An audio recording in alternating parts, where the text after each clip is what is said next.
there, comic book friends. I'm Travis. It's time for our comic book roundtable. We are back. I don't have anything witty to say, so we're just gonna jump right into it. I've got Luke and Mike both here with me tonight to talk some comics. We're gonna jump into Marvel and talk some Marvel. Luke's got some technical difficulties he's working on, so he's the Marvel hater this week. So he's gonna disappear on us during the Marvel chat and. Yeah, we talked about Alfred being shorthanded. Now he can't even handle my tech. What's going on? Yeah, no kidding, right? Man. So while he's taking care of his technical difficulties, me and Mike are gonna talk some Marvel books. What do you want to talk about first, Mike? Karnak. I know you got that one. Right on. Karnak. With our new artist. Yes. Yep. Bashi. I don't know how you say it. Bachi. Yeah. I think his style blended well into the original style. Right. When I got started reading, I should say, old me would not have noticed the art change, even though there is definitely a strength that we had before that was not there now. Uh-huh. But I definitely still liked it. I liked, Karnak as a character still looks good, still drawn strong. So, I've just found the book really enjoyable. The idea that this child may have powers nearly of a god, that if you believe in him and he tells you you have a power, you have a power. I thought that was a crazy idea. Right. Kind of cool, though. Yes. You know, him basically being really him being the Messiah. You know, they wanted him to, the cult wants him to not have powers, so that's kind of how they believe he is. But at the same time, when he, tells you can, shoot mind lasers, you can shoot mind lasers. If that's really how that all goes down. I liked a little bit of philosophy that was in this issue. He'd get him talk about the three worlds. There's your own personal world. There's this world and this other world kind of stuff. That he has that conversation with the waitress. Yes. Yeah. Sorry, go ahead. No, go ahead. Well, the voice attack I thought was also a very interesting, that he comes across this whole cult that have turned their voices, and it made me think of Dune when I saw that. Mm-hmm. So, and then of course he has to just figure the one wavelength and then counteract it. So right, though he finds the flaw in their song because it's this giant group of people, and as they're bellowing, it actually shoots up energy and actually attacks the helicarrier that they're on, and they're being attacked and everything, and of course he listens to it for a while, and then gives I love his counteract because I love the fact that it's just a word balloon in black. The whole effects, the art effect of it going forward, that page is incredible, where he basically nukes them all, kind of a thing. And I love the very end of it. One of the S.H.I.E.L.D. agents is like, after he's blown them all up, he's like, are you Satan? And he's smiling, which of course is, we've been told, issue 1, we were told he does not smile, and if he smiles, you should be really afraid. He smiles and says, Satan was just a story. I am Karnak. Yeah. Yeah. I really dig it. I really like it. I think Ellis is doing an awesome job, telling the story. I love the fact that he gives the artist lots of panels of nothing, of no dialogue, no nothing. Because there are scenic shots in here. That's really what they are, where there's no word balloons, there's no thought, there's no narrative. It's just it cruising across, Eastern Europe. I like that. I like the quiet moments that they can afford to put those. Those moments. We had this big conversation about philosophy. Then we get this page of them just tranquilly cruising across, Eastern Europe till they get to this, tiny little country with this, basically a keep there that the cultists are holding down. They're a splinter group of AIM. Is that right? I believe so. Yeah. Yeah.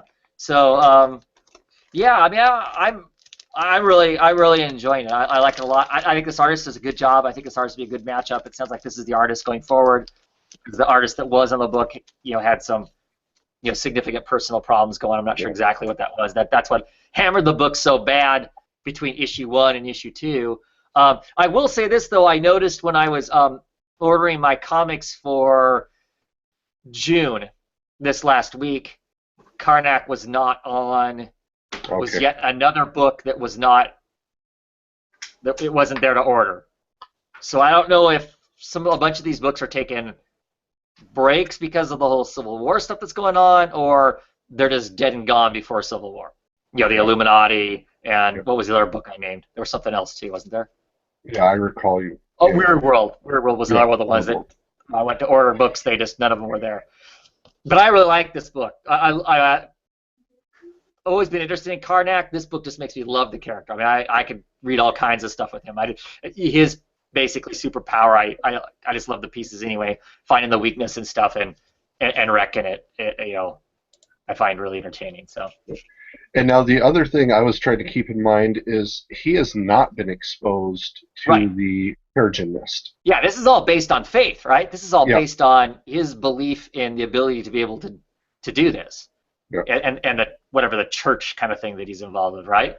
Yeah. Yeah. So I mean, that cloud, which they really downplayed. I thought before, you know, with the X-Men having to watch out that mutants could get affected by this cloud, I thought that was going to be a big deal. They kind of pitched it like it was going to be, right? And now Yeah. it's like, well, if we want to be part of the story, it's there, and it's some sort of inconvenience for some of the X-Men books that I don't read, but otherwise it's like, whatever, right? Because I always wondered if that would be something they do to him towards the end, is expose him and see what happens. So. Oh, yeah, but that's, I mean, I guess they could do that. That would fundamentally change the character, though, because he's always been the Inhuman that's not An Inhuman. right. However that works, I'm not exactly sure how that works, because I like the Inhumans, but to be quite honest, I don't have a lot of real knowledge of their history. Yeah. They just all seem really cool in comparison to like a lot of the other. I mean, I like the X-Men. Don't get me wrong, love the X-Men from back in the day, but it seemed to me like even as a kid, anytime the Inhumans were in the book, they were just way cooler than whoever's book they were in. You know, so if they were next to the Fantastic Four were like, whatever. You know, this other, strange group of dudes and stuff that, So, really digging it. What else? And thank you. Well, thank you for mentioning those quiet moments. I didn't give it much thought, but I think next time I read it, I will. So. Yeah. Well, I just think, like I said, you read this, this philosophy lesson kind of a thing. This is how the world works, and Coulson going, man, you're just a twisted, screwed up dude, And then we get, like I said, we get that, and then we get the combat stuff at the end there, the action at the end of it, to, wreck Do you stuff. think the old artist did any panel layouts or storyboarding? Because I know some people do that. Mm-hmm. The breakdowns as well. A lot of times they call it in comics. Yeah. I don't think so. Because would he still have to be credited if he did that? Do you think? Yeah. Okay. Yeah. Right. Yeah. And I think they talk about in the back of the issue in the letters page. They talk about the fact that who they used is. I mean, they have a big kind of it's not a letters page. It's more of an editorial saying, the first 2 issues we did this. Thankfully these guys came in and saved us on issue 2. That's why it took so long, because this stuff was going on. This is our permanent guy going forward. Is the guy they have. So. Okay. Yeah. So, sure. What else do you want to talk about? Power Man Iron Fist, I believe you have that one also. Yeah. I don't know. To a certain degree, I felt a little bit like this one was rushed in some of the artwork, because there's lots of his style that I like, but then every once in a while, and I think it's more like her demon. And I know that there's supposed to be more of a frantic feel when she gets into that. It just it felt a lot looser at that point, but otherwise, I mean, it continues to be a funny book, and 2, just a great book, because when they're at Luke's house and he has to get his shirt changed because it's all tore up, and his wife is like, F this and F that, and like, so Jessica can keep cussing and you can't? And he's like, Jessica can do whatever she wants. She's the boss. Yeah, she's the boss. Danny's questioning that. How come she can swear? And it's like, well, she's the boss, so she can do whatever she wants to do. Yeah, I love that whole part. And just her whole, explain it to me. Explain how you guys aren't back together again. Even though you clearly are back together again. And and whatnot. And, Yeah, and, yeah, and Danny is an idiot. And Danny does this. Well, Danny can hear you because he's in the next room. And even when she asks, like, can you hear me? And he's holding a beautiful little girl. yeah, And I just thought, yeah, it was just funny. yeah, yeah. There's definitely the right level of humor in this for it to be a kind of a. Well, it's like the buddy film, right? In a way, Yeah. because it's got that amount of humor in it to kind of chuckle all the way through it and stuff. I mean, clearly there's a serious plot line going on in it, but it's got enough enough funny in it and enough action to kind of keep everything moving forward and just being kind of amusing. And yeah, in this Danny, I mean, the stuff I've read, he's not come across as big a knucklehead as he is in this. I mean, in this, he really is the knucklehead of the group. But I don't know. I thought it was all funny. I mean, I like when they go to Doctor Strange and Doctor Strange because they're street level guys. I mean, I love the way this is kind of played. They're street level dudes, right? I mean, they kind of operate generally on the nuts and bolts level of the world and whatnot. So they go see Doctor Strange because this whole soul thing. And he's got a stick shoved up his ass, and he's looking down his nose at them so much. It's like, oh, I don't even think that's real magic. That's a fakey magic stuff. I just love that whole part of it. It's like they leave him all pissed off because basically he's just this snotty magician. And so then they go to basically the equivalent of a pawn shop version of a magic shop, and that guy's awesome. Doctor Strange is a pendejo. I mean, Yeah. Though I did like when you were talking about Doctor Strange, the artist snuck in, and I don't know if you saw the Eye of Thundera Thundercat sword when no, I they're missed just that. sitting on his couch. Yeah, sure enough, that's awesome. Yeah, so it's little things I thought like that were great. Yeah, and then when you get into that pawn shop, and he's like, "Don't ask me what that means because it doesn't make any sense," but what Doctor Strange knows, I know I've forgotten more than Doctor Strange ever will know. Yeah. And so, yeah, it was just great that there's levels. I mean, this is stuff that Doctor Strange has never even looked at, but Right. there's just this whole other level that these guys are on. Yeah. So it was funny. Yeah, it was funny and smart written that way. Yeah. The Tombstones guys. I love them. They're almost like Venture Brother villains to me because they're just two knuckleheads because they're always trying not to be beat up by the boss and not to be beat up by the good guys. Right. Right. They're just stuck between a rock and a hard place, and what can they, what's the most they can make of it, kind of a thing and whatnot. I really like this page where they're kind of telling the history of the Soul Stone. About how it's been kind of been passed down through the ages. This is the trickster that made it. And this is how it warps. How it warps people. This great a la early rap. Fashion here as he's being turned into a demon, and just the whole that was really cool. Yeah, I didn't have a problem with the art at all. I mean, clearly when she goes all demon and whatnot, she's a little over the top and stuff. As far as Green's work, but I think it works because of that, because she is this possessed, crazy, and his style of art is really fast and loose and whatnot. So sometimes that gives us a panel where she looks more like a chicken than she does with her hair stand on end, than a person. But I don't know. Well, when they go into the casino and she has her hood up, if it wasn't for her piercing on her chin, and that's towards the beginning, I thought it was somebody else. And then as I reread it, I realized, it's just her hood that's up. Yeah, you're right. Because that looks like hair, doesn't it? Yes. Yeah, I have to admit, that's how I was too. I saw her here walking along. I knew who she was here, but you're right. This panel here, if she didn't have that stud, this looked like hair to me. And I'm like, who's the brunette with the glasses that's getting ready to, nuke somebody or something? And then I flip the next page, and of course, then she's going all nuts. And then okay. Yeah, you're right. Yeah. So, and it's not, like I said, it's not to take away from the artist. I mean, there are definitely other panels that are super strong, and it's just because, like you said, it's loose, it's fast, it's meant to generate excitement. So, I'm definitely down with all that, and this continues just to be a great book. Like the thugs' faces there, their expressions are great. Yeah. I mean, they just the bewilderment of, they're stuck between, talking to their boss who's just destroyed on their phone um, and not really wanting to engage with Power Man and Iron Fist because that's just, stupid, right? So, yeah. Yeah. Well, and the fact that Tombstone talks in this really raspy but loud whisper. This loud whisper, yes. Yeah. Yeah. It's like, man, the boss screamed at me. Well, you mean kind of as he does scream? And Right. Yeah. No, it's a way fun comic. I didn't know what to expect with it, but it's been a lot of fun, for sure. For sure.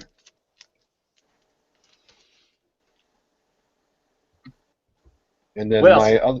my other two, I don't think you have. I have Thor and the Hulk also. Let's hear about Thor. All right. This is one of the ones where Garres, Garres, is the artist. It does start out with Dotterman's artwork, but then it quickly goes into Rafa Garres. So I mean, we have this, beautiful, tight, wonderful art that, as a meathead Marvel boy, I enjoy.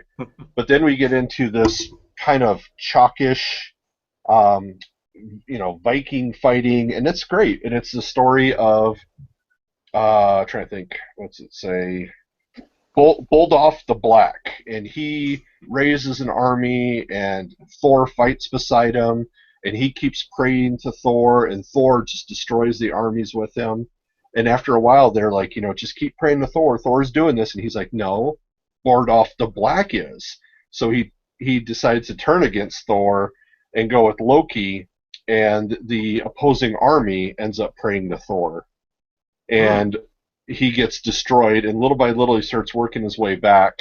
And so that's what it's all about is, this is how Loki works his wares. So, he will give you strength, but it will be after destroying you. And so Buldolf the Black eventually becomes almost a version of Hulk right here. Oh, wow. So, right. Yeah. And I think that's the thing. I mean, they show, this is another take on Loki here. Mm-hmm. And younger Thor with the axe. So it was interesting it starts out with Dotterman, the story of Loki, so we don't totally lose it, but we get this young backstory to explain some of the stuff. So okay. So like I said, guest artist, I'd seen this on quite a few of my books, and sometimes it's not what I wanted. I mean, I want Dotterman art. That's what I'm paying for. If I'm gonna take $1 off if we're going to do someone else's art. So. Right on. So one of the books I picked up, still getting Sam Wilson's Captain America. Way too much Captain America on this cover for my for my taste, as far as I'm concerned. It's their standoff issue. Spencer and Renard doing the art on the book. I didn't really care for this issue one way or the other. It's basically, Winter Soldier, Sam Captain America, and Steve Rogers Captain America running around the ground zero of the standoff, trying to find the kid slash what is it, Cosmic Cube? Is that what it's called? Yep. So they can get stuff fixed and whatnot. Basically, Steve and Sam apologize to each other for kind of having a falling out after Sam became Captain America, of them both trying to prove who the other man was, who the man was, kind of a thing. A lot of the dialogue felt like it was dragging me towards an event, which of course I am not interested in standoff really, or this is the prequel to the new Civil War. I don't care. So a lot of that was that. There was one funny part in here, because of course the villains are regaining their personalities and whatnot. There was a zookeeper walking around, a guy who thought he was a zookeeper. He's hanging out with the villains, and the villains are like, dude, you need to go someplace else because you really shouldn't be hanging out with us villains. They're trying to find the little girl, and they got like Hobgoblin and is it Slipknot? Oh yeah. Yep. They're trying to track the kid down. They can't find the kid. They're all puzzling about that. They can't find it. And the zookeeper's like, well, I can find him. And Zemo is like, well, what makes you think you can track him down when my best trackers here can't track him down?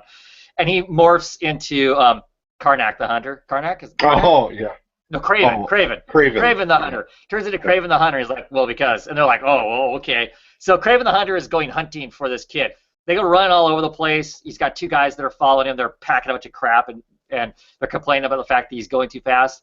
And he's like, well, the best way to hunt is to set a trap. Let's quit trying to track him down. Let's set a trap. The trap is they set up a birthday party out in the park and go, Okay. we're having a birthday party. Wouldn't it be nice if we had some people to join us at the birthday party? And so there's this picture of after they set up the birthday party. Yeah, right here. Craven the Hunter, he's putting on a party hat with a big ass grin on his face. And he's yelling out, oh, I wonder who will come to my party. Who will help? Who will have tea with me? Who will open all these presents? And they're like, well, now what? Now he wait as he pops on his little party hat. That part was funny. Yeah. But yeah, I don't know. I just don't. And I was also disappointed at the end of this, and this is the movies wrecking things for me. At the very end of it, they're talking about the fact they can't find the kid, so they're gonna fight the bad guys instead. And Sam is basically saying, look, they got an entire army of villains here. The three of us are not going to cut it. And Sam's like, well, it's not going to just be us, Sam. And you flip the page over, and he says, we've got something better than an army. Well, my expectation is the Hulk should be standing there, right? Yeah. The whole, you've got this. Well, we've got a Hulk. I mean, it's the all new, all different Avengers. That's who's there, Yeah. which is cool. But I don't know. It just felt like a movie line, and it should have had a Hulk at the end of it. I guess is what it felt to me like. But yeah, I don't know. I didn't order this. My latest order I did, so I've got one or two more issues coming that I've done. I liked it to start out with. I liked the stuff that directly had to do with Sam, but I can really feel the writing on the wall here is this is going to tie into the whole multiple Captain Americas and the whole event stuff, and I'm not going to enjoy it. And I think it's going to be enough issues that I don't want to write it out until it gets to the other end of stuff. Yeah. And that's too bad. I don't know. I guess sometimes I feel like I used to as a wrestling fan. They guided us into how they wanted us to watch the show. And then when we did it a certain way, then they're upset. The fans got signs out. They boo everybody, And now, if they want us to go a different direction, they have to lead us that way. So if they want books like this to survive, they have to say, this is the smart new direction we're going. You Right. need to go with it. We're not going to do meathead slam together comics. And then all of a sudden, here comes an event with meathead slam together stuff again. Right. And I Right. guess that's the thing. I think they're just not showing us this is the way we should be going. Right. Well, or as soon as the event hits, try to do something with it that still matches within the style and the flavor of what the book you've been doing. Yeah. Kind of a thing. And I know that's probably hard to do in some cases.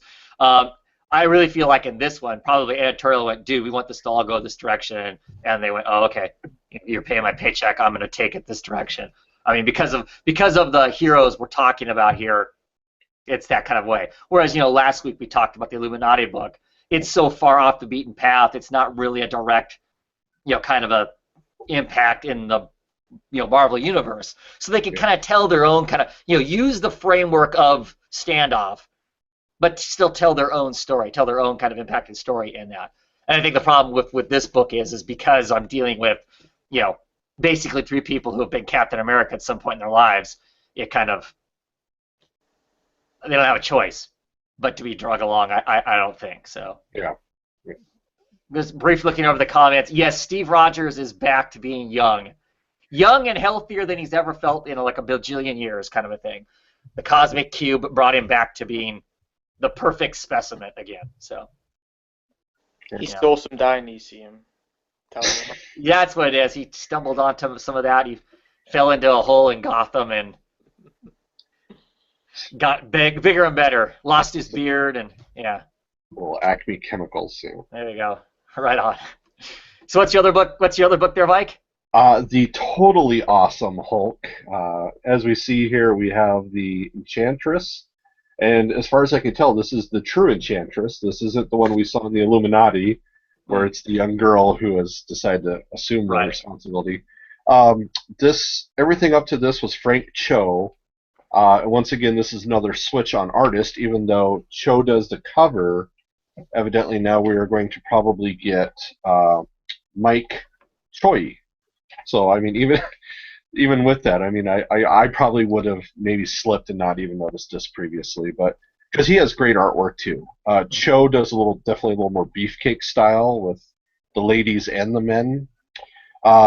This one, they're trying to figure out for some reason what the Hulk is passing out or sleepwalking in his sleep, and so his sister is trying to figure out why Amadeus is doing this. Is somebody controlling the Hulk? So she's trying to get him to be all Hulkish.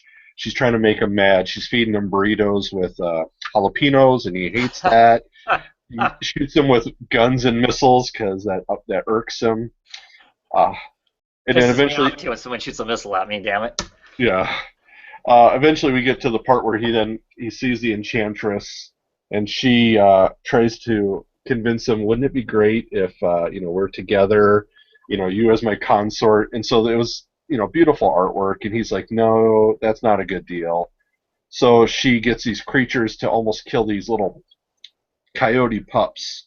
And in a series before this, where he was with Hercules, he had a coyote pup as a pet. And so it really plays onto that. So some people may have, you could still see he cares, but that plays a little bit back to some history with him. And evidently the Hulk in the car, he every once in a while he gets this image of him driving the car with the Hulk in the trunk, Right. and Right. he's always peeking out. He's like, no, he's under control. I got him in the trunk. Well, this time as he's driving, he looks over and the Enchantress is sitting in the passenger seat with him. Wow. And then next thing you know, the Hulk is driving the car. Wow. So that's good. It does end with the new Thor. The young lady comes down because obviously if Enchantress is involved, it's probably another Asgardian that needs to be involved. Sure. So it's good.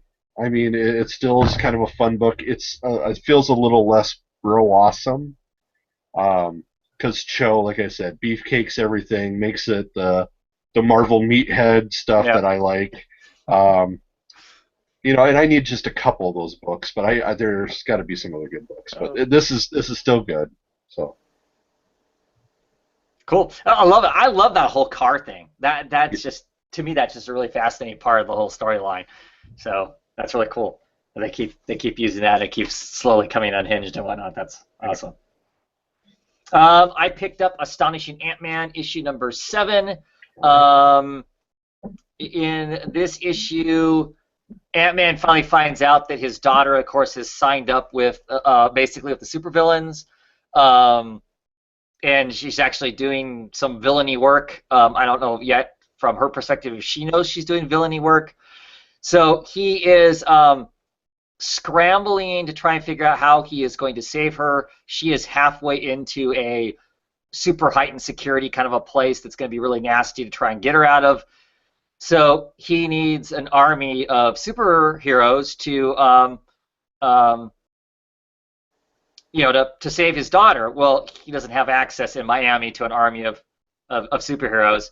So he has a copy of the app to hire the evil henchmen. So he is going to use that. It looks like at the end of the issue to hire himself up like Buzzsaw and some of the people that normally he fights against. It looks like he is going to hire them up to help him, save his daughter. Because the story is being told. He's sitting in prison, telling us how he got in prison, kind of a thing. So so there's these brief moments where he's still sitting in prison, talking about some of the bad decisions that he's made. And maybe he keeps making bad decisions. Maybe that's really his superpower is to make bad decisions, kind of a thing. There's some fun stuff in it. It's been entertaining. I don't know that it's like top of my list to read, but it's still fun. It's got a certain amount of humor to it that you just kind of because he's one of those definite, if he didn't have bad luck, he'd have no luck at all kind of a, deal kind of a thing. And yeah, and it's just kind of he's also he's protecting Deirdre Darling, his ex-girlfriend of his and whatnot. Well, he doesn't realize that when he signed the contract to do security for her, he also signed a contract saying that he can be recorded because she's doing a 24/7 reality TV show, and he doesn't know. So he like has these like heart-filled conversations with her about how he screwed up his life and about how he screwed up his relationship with her and all that kind of stuff, and it's going to make great television. But he doesn't realize it. So he at some point he is going to get not only got his stuff going on with the ex-wife, his daughter. At some point publicly he's going to get just shamed the daylights over the stuff that he's been probably wouldn't want aired on national television kind of stuff. So it's been fun. It's been fun. Goofy. The secondary characters in it are all like the Grizzly and whatnot. Clearly not necessarily quality human beings. So it's kind of funny watching them kind of deal with stuff and whatnot. But yeah, so it was okay. Uncanny Inhumans #7. I continue to not like where the book has gone. Those first like 4 or 5 issues were just amazing. This really interesting story. In what's happening right now, we got this like Black Bolt's running the equivalent of like a giant bar. It's called the Quiet Room. Everybody's supposed to be safe there. There was some stuff stolen there. So we think I thought we were gonna get this like mystery story of them trying to find where this stuff was stolen and whatnot and what happened to it. Well, we get that, but it's so truncated. Instead of being a real mystery, it's just like they turn on their superpowers and go, oh, it's here. Even though the stuff was stolen by this newer character that can like go invisible and is visible to all spectrums. I mean, she just doesn't exist basically. But somehow they could track her anyway. Her Fox friend sidekick left hair behind. They track it. I don't know. It just seemed very quick to get to, these guys that they're helping find this device that was stolen. They find out that the device actually neutralizes Inhumans' superpowers for a certain amount of time. They don't know how long it is, but they can push a button and zap. You suddenly you're just a person. So clearly that's going to have some play in the story, but we got to it very quickly in one single issue, basically. And I don't know. Why'd we even bother with this whole, oh my gosh, it's gotten stolen, now we're giving it back to you? They could have done it in 2 panels. They could have had them showing, haha, zap, zap, we can take powers away. I don't know. I'm not real happy with it either. More than likely, I'm going to be dropping this too because it just does not have the intensity that those first couple issues had. I know for sure I'm getting the next issue because the next issue deals with, it's going to get more into the Human Torchers and Medusa's personal relationship with each other, and I'm curious as to how that came about and how that's working when he used to be married to her sister, right? So Yeah. I'm curious about that part of it. So yeah, it'll be interesting.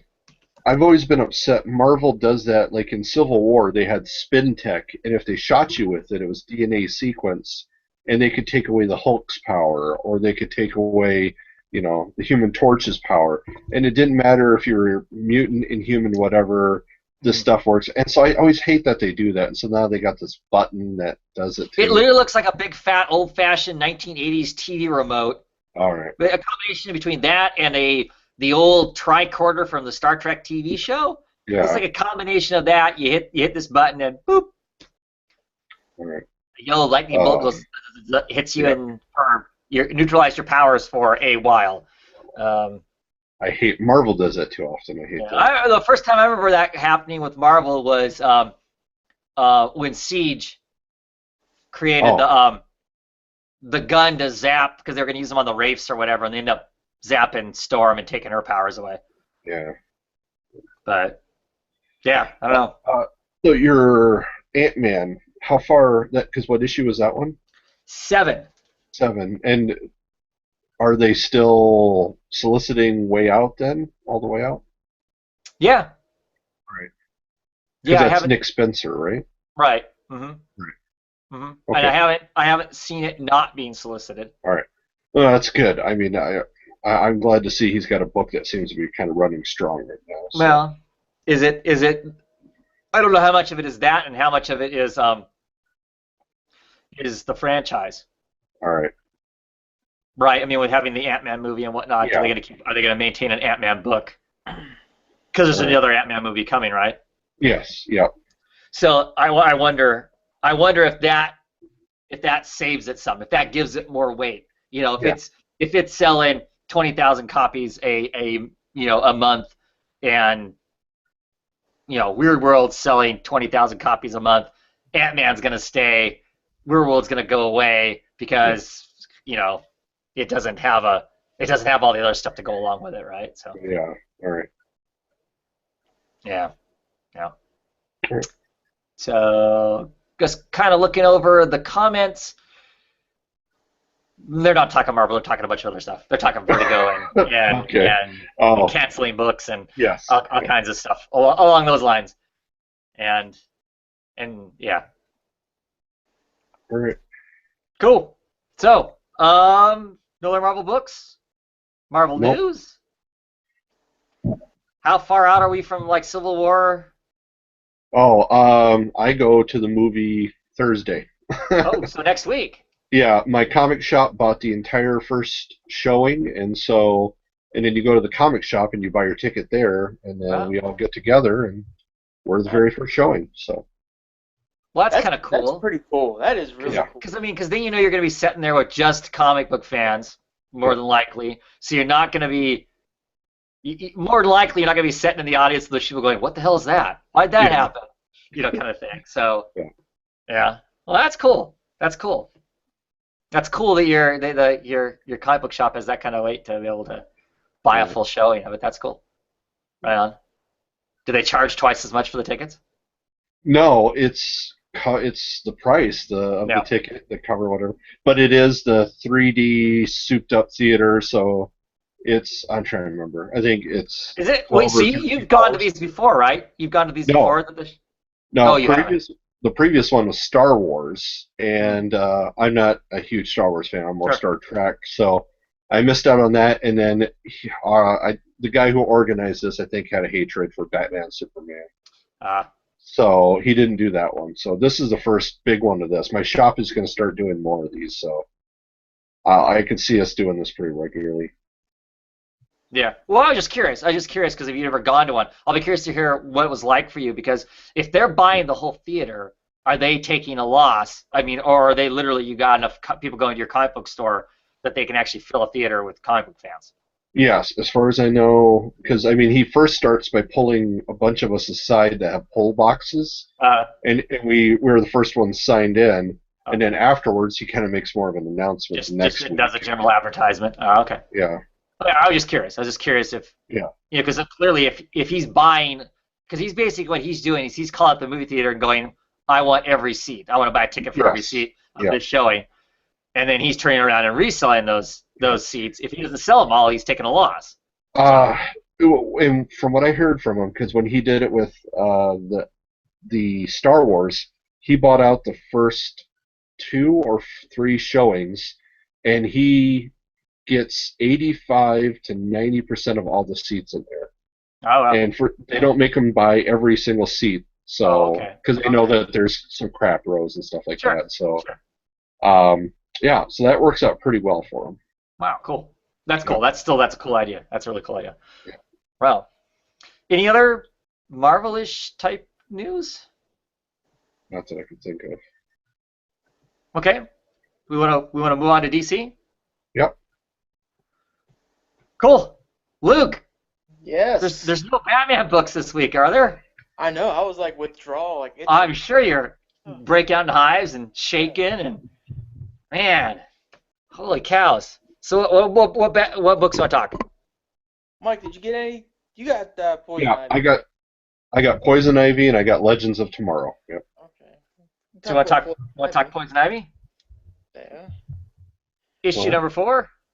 Oh boy, did that first page really just get you really confused as far as Did you like get like a misprint or something? Oh, Well, well, my first thought was, of course, this book is by Chu, and it actually has a different artist on it, doesn't it? yeah. Yeah. Well, Even had three, Skyvers in it, and because pencils is Roca, Fiera, and Van Sciver. Skyver. Yeah. Right. So, my first thought was just because, of course, I've spent the last three issues kind of complaining about Clay, the guy who did the cover, Right. about him making these kind of, weird paneling choices. Yeah. So yeah, I was like, wow, we're having this again. Come on, what's up with that? But then, well, then it becomes apparent as to why we're getting all the upside down shots. Mm-hmm. But I'll tell you what really I thought was most strange about this issue. Hasn't this book, the first three issues, hasn't it basically been written first person? It's all through Ivy, Oh yeah. Yeah. right? And then Yep. suddenly this issue, it's third person. Because these thought bubbles aren't Ivy's. I'm like these narrative, these narrative blocks. I'm like, what the hell is this? Who's talking?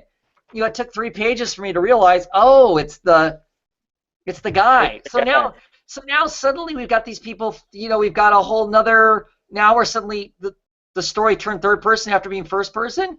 To me, it just seems strange to halfway through the second half. Now we're gonna go to a third person narrative. I don't know. That was jarring to me. Well, yeah. And I mean, this was once again another book this week that I found had switch artists. So, Yeah. I guess this is what we're going to maybe start looking at with Rebirth if they're talking about multiple artists on same books. That's not what I've been told, but Okay. that'll be a little more consistent than what this is. Right. You'll get 3 issues of an artist, and you're going to get somebody else for 3 issues as an artist. Then you're going to go back to the original artist for 3 issues. Yeah. So But- it just seemed interesting with this being, we know it's only 6 issues. Right. And so, all of a sudden now we're getting all these extra people in here. That's, I guess, threw me for a loop. Yeah. Well, okay, so they signed, this had already started. This title had already started, and then they signed him to an exclusive. Maybe they've already got him working on something else. Yeah, so I'm gonna Oh, say, in the Rebirth thing, did anyone hear what Man got? Or is his announcement still kind of? I can't remember if he was announced as doing something or not. I can't remember off the top of my head. I don't have the book with me to look to see. I think it was him who's still flapping, Fabok, Johns. One I was like waiting for. Uh-huh. I don't remember hearing anything about those 3. But see, I don't know that Fabok didn't get signed, did he?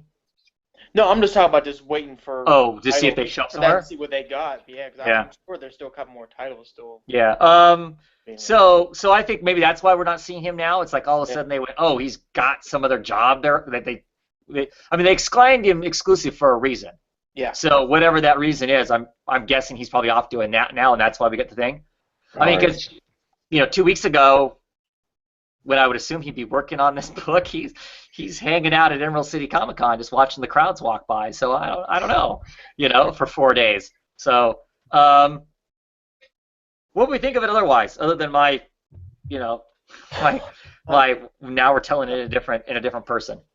I don't know. I just think that this whole creating people out of plant genetics, Plant and human DNA. I don't know. I thought I was okay with the 2 kids, but now I just see like armies of plant people and just I don't know. I think it's gonna lose a tone of a Poison Ivy story pretty damn quick here. I don't know.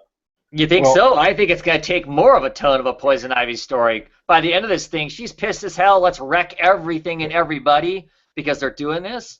I don't know. To me, it felt more like the aspect of like cloning and just the whole disrespect for life. Because they're just, they have those jars of disposed of right. plant fetuses that, to me, it feels more like it's going to be more like the hostile Poison Ivy that lots of times we see stories of. Yeah, you think you're gonna get the voice of Poison Ivy, but I don't know, just talk about just like a Poison Ivy. I don't know. I'm just trying to remember all my Poison Ivy stories. Is this something typical you would see? Well, as of New 52, yeah, I think so. as of New 52, she's become much more of a plant eco-terrorist kind of a person, as opposed to I'm going to show up and make googly eyes at Batman and get what I want. You know what I mean? Yeah. I don't know. I don't think it's that far. I don't think it's that far off. Well, and I'm guessing next issue, I don't think the girl did all this damage. I'm thinking there's going to be another villain that she's going to have to go against that did all this to these people. That could be. I'm curious to see what happens with all these. You know, we've now got 3, hybrid children for Ivy to take care of, which would fundamentally change her character if she's now suddenly a parent. That would be fascinating in its own way. Plant version of Mother or Batman? Yeah, and I think it's interesting the whole them kind of laying on thick the I don't talk with Harley Quinn anymore. Yeah. Oh. Yeah. That one spat, I wouldn't think that one spat would be enough to be them be acting the way they're acting as far as that goes. I think that's a little heavy-handed. I did like some of the dialogue of the fact that Catwoman kind of going, well, he is kind of cute. Why don't you just put the whammy on him? And she goes, because that would be cheating. I mean, I don't know. So clearly she does have an interest in him, even though she won't admit that she has interest in him, because otherwise she wouldn't be worried about cheating, right? I will just also say this, just from the whole perspective on Catwoman. Of course, here she is on the cover, showing off some nice cleavage and whatnot. Through most of the book, she is zipped up, and I'm assuming that when the artist changed, she suddenly wasn't zipped up. It's like she's zipped up into combat, she's just up having a conversation. Then they start breaking into the lab. You get about halfway, 3/4 way through the book, and then suddenly she's back to the zipper at mid chest level again, which I thought was kind of funny. And I'm sure that's just that's a artist's choice, right? You've got some artist consciously aware of the fact that people complain all the time about her not being zipped up, so they have her zipped up when she's in combat. And then we get another artist that isn't thinking about it, and that artist is drawing her the cheesecake, half unzipped kind of a thing and whatnot. Looking at the comments real briefly, Christina says that she believes that Clay Mann is on the Trinity book along with Francis Manapul. Wow. So I was just so fixated on Manapul, I don't know. Yeah. Totally just overlooked Man. Okay. Yeah. Cool. That would actually... I think he'll do all right there. Well, that's an okay combination. The two of them, if that's how it's going to work and whatnot. I mean, they're clearly not exactly the same style of artwork, but in some senses they are. They have the same smoothness to them, I think. So, yeah. Right on. What else? Good thing we have Christine in the comments. She keeps us. Yes. So, what's next? What are we going to talk about next? Do you want to talk some Robin? Sure. We could talk some Robin. Man, I tell you what, for those who don't think that Gleason can write, I'd say read this series. And keep in mind, I think Ray Fox is a good writer. I love what he did in Gotham by Midnight. And I think he has... The story's okay, but as far as just how much of a good grasp Gleason had on the Damian character, just how the story's told. Yep. You could just tell Yep. he was really good. And I said, not that Fox is bad, it's just, I don't know, did it feel like when you're reading this, it just felt like everyone's like real stoic? Like, yes, I got about halfway through this book and I started hitting my head against the wall as I'm reading it, the dialogue. First off, Damian doesn't call Batman father when he's in a frickin' Batman suit, right? I can't remember ever. I mean, maybe if they're in the cave, but not outside. He never calls him father. Not when they're wearing the costume. That was the first thing that bugged me. And then the whole, mom and dad are gonna get together and we're gonna. I like the idea. I like the idea of the story that something so bad's happening and they're gonna bury the hatchet. Batman's gonna come help his son with what his son's got going on, because clearly it's getting crazy if he's standing in Gorilla City and they're brawling. He might need some help. It's family stuff. That's all great and fine. Talia being there and them kind of burying the hatchet to help Damien do what he needs to do. Cool. I'm cool with the idea of that. But yeah, the dialogue, the way they talk, the conversation, the way the conversation is, and Damien verbally going, together. Yeah. No, no, even in his weakest, cheesiest, softest, cuddle up, with kittens and puppies moment in Damien's life, he is not going to deliver lines like that. He just isn't. It's not in his makeup to be like that. And they took it too far. I mean, and that's the problem, I thought. So. And Yeah. this might be just being a stickler for continuity. And like I said, it's not a bad book. I'm not saying it's bad. I'm not saying that at all. The story I like. I think the execution's a little choppy. Right. But the thing that really stood me out is like this is the first time, correct me if I'm wrong, Batman and Talia have been together since Since she killed him. Yeah. Yeah. Oh, by the way, her body was after he was chasing her around. It's just Yeah. you would think there'd be some sort of development there. Well, I think what you're seeing here is you're seeing, hey, this book is canceled. We know it's not coming back. Here, Ray, we're going to pay you X amount of money to you and Botch and Lopes just to finish this out. Publish it for the next. Give me a story that's going to last, 4 issues, and so we can run it out, run its course. It would have been such a cool thing to explore, even for just a couple pages. Just it would have been cool to see, but it just was just like, yeah, we're here. They're like, yeah, okay, right, yeah. I mean, she killed him. Yeah. Talia killed him. You'd think both of them would be like, I don't know, at least threatening to put the hurt on her for a few seconds. Mm-hmm. Yeah. I mean, like I said, I just think it's kind of one of those things where it's it's filler story, to keep producing something that's going to make some amount of money while they run it out to, Rebirth, basically. So, and I'm hot and cold on Ray Fox as far as a writer goes. I think most of his story ideas are good, not always executed greatly. Like some of his independent work, hate some of his independent work, and I'm the same with his Big Two stuff. I enjoyed all of Gotham by Midnight. I did not care for his Constantine one bit. So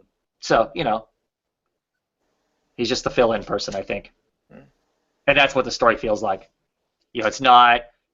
I don't know how much investment there is to get that dialogue right. Do you know what I mean? To get that dialogue right, to get that feeling, to explore what that dynamic of them suddenly getting together would be. That whole thing. So. Mm-hmm. So yeah. Mike? My last book is Legends of Tomorrow. So it continues to be this nice, huge, thick $8 book. But Square it's great. binding, right? Square binding, yep. So it is all 4 stories. The Firestorm one that starts out is Ronnie and Jason, I think is the other guy. The 2 young students are having trouble with their matrix, and so Professor Stein figures out that he has to merge with Ronnie to help save this. And so that's pretty much what the story led into, and that it's just fine for Firestorm, I guess. Metamorpho, he's trapped by the bad guy who's in charge of the process that created him, and Metamorpho kind of helps convince the daughter into releasing him. They go back to Crystal. Is that Crystal? Is that who that is? Yeah. Yep. Getting into the temple and finding out what the true source of power is. So we're basically getting an origin story, a retelling of the origin story of Metamorpho. Yes. Yeah. Okay. So that's that's been excellent. The Sugar and Spike, it's just a fun story. I don't know how much they've been in other things. I think some people mentioned they've kind of been around the perimeters of Gotham stuff. In this one, they get hired by Superman because he has made a island to store his kryptonite on, and it's in the shape of Superman. And so Oh. it's too close to Costa Rica, and they're now developing um, a resort there. So they have to sneak in and take care of this and get the um, kryptonite back. And so I mean, it's funny for that stuff. And they're like, "Well, how big do you think this is going to be?" And so I mean, for that story, it was just amusing. It was great to see them do this. And they said it's no crazier than Batman's Zydeco uniform. So which was the previous story. In the Metal Men, it was excellent. The government's trying to melt them down. There's a terrorist who wants the Metal Men, and the doctor runs off with them, and the only person that can help him is Cliff Steele, the robot man. So, Nice. yeah, I was like, that's why I tweeted that it's the year of Doom Patrol, because now Cliff Steele's in here. And it looked awesome. I mean, Cliff looked great. I did not know that he was a race car driver with all the Yeah. stuff. I didn't really hear too much of the origin of Doom Patrol, so it was nice to kind of get hinted at with this, and it was just a great book, and definitely I feel worth the $8. So Cool. Right on. Those are all fun characters. Those are all yes, good characters. So yeah. Hopefully we see something of them at some point after Rebirth gets going and whatnot too. So yeah. Well, and cool. I know you've mentioned it before. Sometimes something like this gets kicked out just to retain the rights. I now expect that out of my Metal Man. I'll just be happy to have this. Cool. Right on. Well, Luke, you got any other books? Yeah, I got Harley's Little Black Book featuring Zatanna, All right on. and you. Beside the fact, I'm hoping that the Harley bubble doesn't burst here pretty soon because there's a lot of Harley going on, a lot of Sure. Harley. Yeah. But you kind of go into with things like this, going for a fun time. It's not gonna, really stand out beyond, after in the short term, and you also kind of got to really understand that certain characters might get kind of taken out of the comfort zone a little bit. Like Satana, kind of she does some little Harley type dialogue to the very end, which a little bit out of character, Yeah. little sexual innuendos here and there, but Uh, you just gotta kind of get that in your head as you're reading this type of Harley stuff. So it didn't really bother me all that much. The story is actually pretty decent. It's a one shot. Harley's running into. She got all of her people from oh god, I can't remember what it was. I think it was from the first Little Black Book issue #1. She ran into some folks in Europe, so now they're visiting her in her apartment, and she runs into some ghosts that end up going in the apartment. So Satana's there, just happened to do a show, and now she's like doing a quasi exorcism, and Harley ends up going to hell to make a deal to release somebody, and sure enough, Satan can't handle her, so mm, she gets booted out of hell because But again, it's just you take it for what it is. So I mean, but I just in the back of my mind though, even though these are cool for what they are, there's just a lot of them, and I'm just hoping we don't go into Harvey overload or Harley. well, if you're a Harley fan, you're really enjoying them all, though. It's not going to be overload, right? It's just more great, whatever. True, but it goes into like kind of almost. It's like I ran into this when I was in my shop this week. I mean, it's obviously on my pull list, so I got it. And then my guy had like the 1 in 25 cover. He's like, Hmm. "You want it?" I was like, "Yeah, sure. Yeah, what the hell? Why not?" And then, but I found out this guy who I never saw before was basically wanting it because he thinks it's a value thing. Oh, And it's like, I was like, okay, I mean, whatever. But it's just because it's Harley. Everyone's just gonna sit there, oh, it's you sure, know, and sure. that just kind of generates this stuff where it's like, I just Yeah. kind of want to keep it, so it's not like I'm not getting oversaturated. Or I don't know. That's just my fear. And I see what you're saying. If you love Harley, like Batman, Right. Right. Is as there too much Batman? right, but I don't know. I Yeah. just I'm just a little worried. That's all. So you're worried that you get too much Harley stuff going, it's going to take them all down. Right. Because I think, I mean, for me, I don't want to. I'm gonna say this, and I'm not. Not saying anyone who really loves her is wrong. I'm not saying that. I just think it's with Harley, for me anyway. You take her in kind of small doses, but if it's like all the time, it kind of loses the luster a little bit. You know what I Well, mean? and if it's basically, I can see that, and especially if it's in the sense that um, they're not doing anything different with her. I mean, they're telling another story, but it's not anything different. So if the Black Book is a team up of the exact same tone that the regular book is, which is the same as the April Fool's special, which is the same as the Harley Quinn's Girls. I mean, if it's all the same, then I can see. That's my problem with. I like Batman, but I do start to have a problem with Batman if the same damn story is being told in all the Batman books. Right. Then I lose interest in them because I'm just reading the same story by different writers. So then it feels like I'm in a competition as to who's telling the better story. I want my Batman book to be completely different than my detective book. Give Right. me completely different stories dealing with completely different stuff. If Batman's going to be about being, high-end superhero stuff, awesome. Then make the detective one, nitty-gritty detective stuff, or vice versa, or whatever it's going to be. I can see that. If you reach a saturation point if all the Harley has the exact same tone across them, unless of course you love that. If you love that, then like I said, it's All right, that's just me. yay. I Well, got no. I mean, there's a lot of people I know that love Harley too that are kind of starting to question too. How many more are we going to have? So I don't know. Oh well, Christina's saying there's no such thing as Harley overload. So yeah, there you go. I'm here for I, Christina. You're out of your mind, Luke. More Harley. well, this look at this. Last week was Harley and her little gang of Harleys. Uh-huh. This Uh-huh. week Yeah. was Little Black Book. Next week is her main issue, her Uh-huh. main story. So it's just like, Well, my thing is, Well, and my the thing squad. of course, I'm not and reading any of what? them. Well, but in the squad, she's different, though.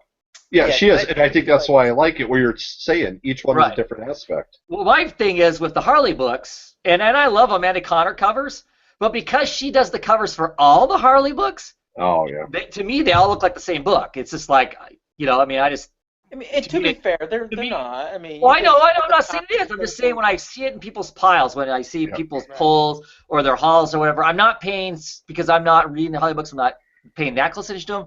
I'm just paying enough close attention to go, oh, that's another Harley book. And it's like, wow, there's like, that Harley series comes out once a week, which is cool. If you're a Harley fan, that's awesome, Yeah. So, And again, that's so hypocritical of me. yeah. I know. And again, it's not that I don't like it. I hear you. I'm just worried because I like her. I just don't want to. It'll blow up and there'll be nothing afterwards. I don't Yeah. think you have that to worry about because I don't think the fan base, the real fan base, not you fake Harley fans, Yeah. Luke. Yeah, The the guy real who's trying to get fans- that 125 cover. Yeah, the real fans are buying it up and loving it like crazy. So, that bubble is only going to happen if I think it's going to take a while. I mean, because we haven't had this. The book's been out for what? The main Harley book's been out for 2 years now? Something like that. Yeah. Basically about 2 years.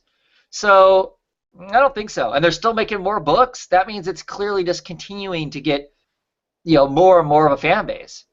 Mhm. So, and I think as long as the product's there, I think it'll maintain. I don't think it's threatened. So, yeah. I want to briefly talk about Martian Manhunter, issue number 11.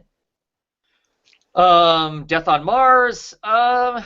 Well, at this point, you can see that the book is winding down. It's coming to its end.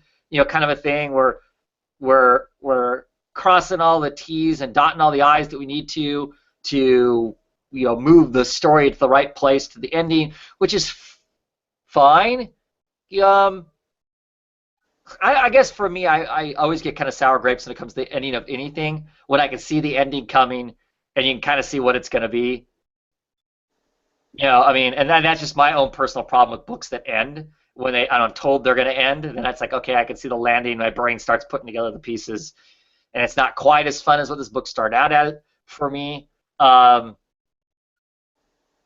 it's okay. I mean, it's still enjoyable. I mean, it's still interesting. I'm looking forward to seeing the final outcome of it.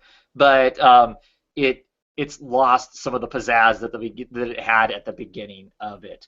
Um, we convinced the child of Mars to unlock Mars, so now everybody can get off of Mars, and Mars can drop back through the magical black hole that it came through, so it won't collide with Earth, kind of thing. We get a guest appearance of some of the Earth's magic users, John Constantine, the Demon, Zatanna in her old costume, and Dr. Fate, the new Dr. Fate, is in this. They throw insults at each other for what they're wearing, which was kind of a weird, just the conversation that they had between Constantine and Dr. Fate was just odd. But I'm not even sure why that whole aspect was in there, other than there was the Martian magic, so I guess we got to have Earth magic too. But I don't know, that whole part didn't seem like there was a real reason for it. Because I mean, it seems like their role is done. They kind of gather together, they get in a circle, hold hands, and say "Kumbaya" a few times, and then, yeah. See, there's this costume that's it's not even an old costume. I don't know what costume that is of Zatanna, but that's Zatanna. But yeah, I don't know. That whole part was just kind of, I don't know why, what the reasoning for them coming together was. It didn't really have much meaning for the story, but it was okay. I can't believe that Dr. Fate comic is still going. I mean, it's good for diversity, but Yeah. I don't know what kind of numbers Well, it's doing. there are some people who like it because there Yeah. are people I follow on Twitter that talk about how much they like it and whatnot. But I would be willing to bet at this point it's just filling a niche, Okay. rolling it out. They know that it's all going to end and Rebirth is coming, and it just All right. so they're going to let people finish out stories as opposed to just shutting it down. I think if we weren't getting Rebirth, I think that's another one of those books that would be gone. If we were just continuing forward with what we got going on now, it wouldn't be making it either. So, All right. yeah.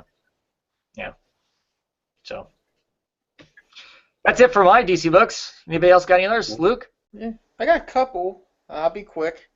The Flash. This would be, I think, a good example of kind of leading the way into Rebirth. I'm going to go ahead and spoil a couple of things here. Yeah. First off, the villain, who's been kind of orchestrating this whole thing between the breakout at, oh god, was it Blackgate? Blackgate, yep. Yeah, Blackgate. Yeah. Yeah, I'm gonna go ahead and spoil it. The Riddler. So we're gonna see the Riddler in the Flash, which I think actually could work. I mean, might not be the perfect pair, but I'm just curious what he's got a beef with Flash about. Mm-hmm. I'm just very curious. But this issue number 50 was a big oversized issue, obviously. But we saw a little bit. So 50 of Flash is just coming out now, huh? Yes, just came out. Oh. The other big thing that's been revealed, you're starting to see Wally become his own Flash. Sure. So you saw little hints of it in the main story, in the backup story. It's all him. Basically, his interaction at school, and you really see a good bridge. I think that's what happened. Is Wally's becoming? I think he's in Rebirth, right? I think so. Yeah.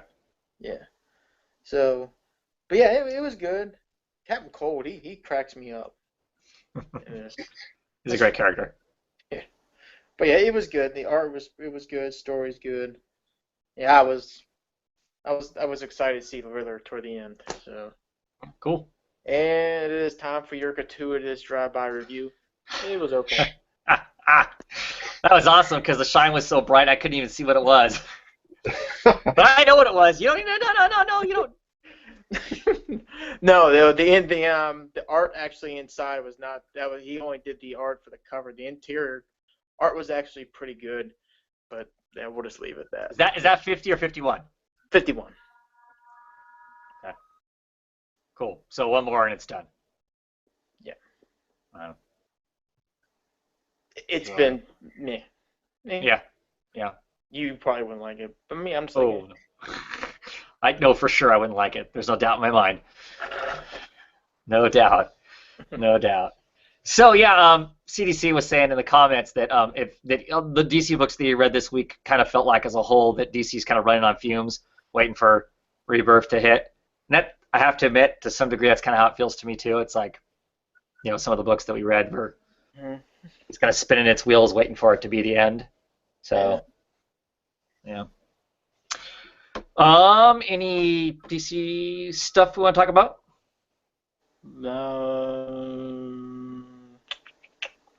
Not really. No. I don't know the books next week, but we'll tackle that, I'm sure, to the very Sure. end. Yeah. Okay, so I can't think of any DC news, any new whatever. I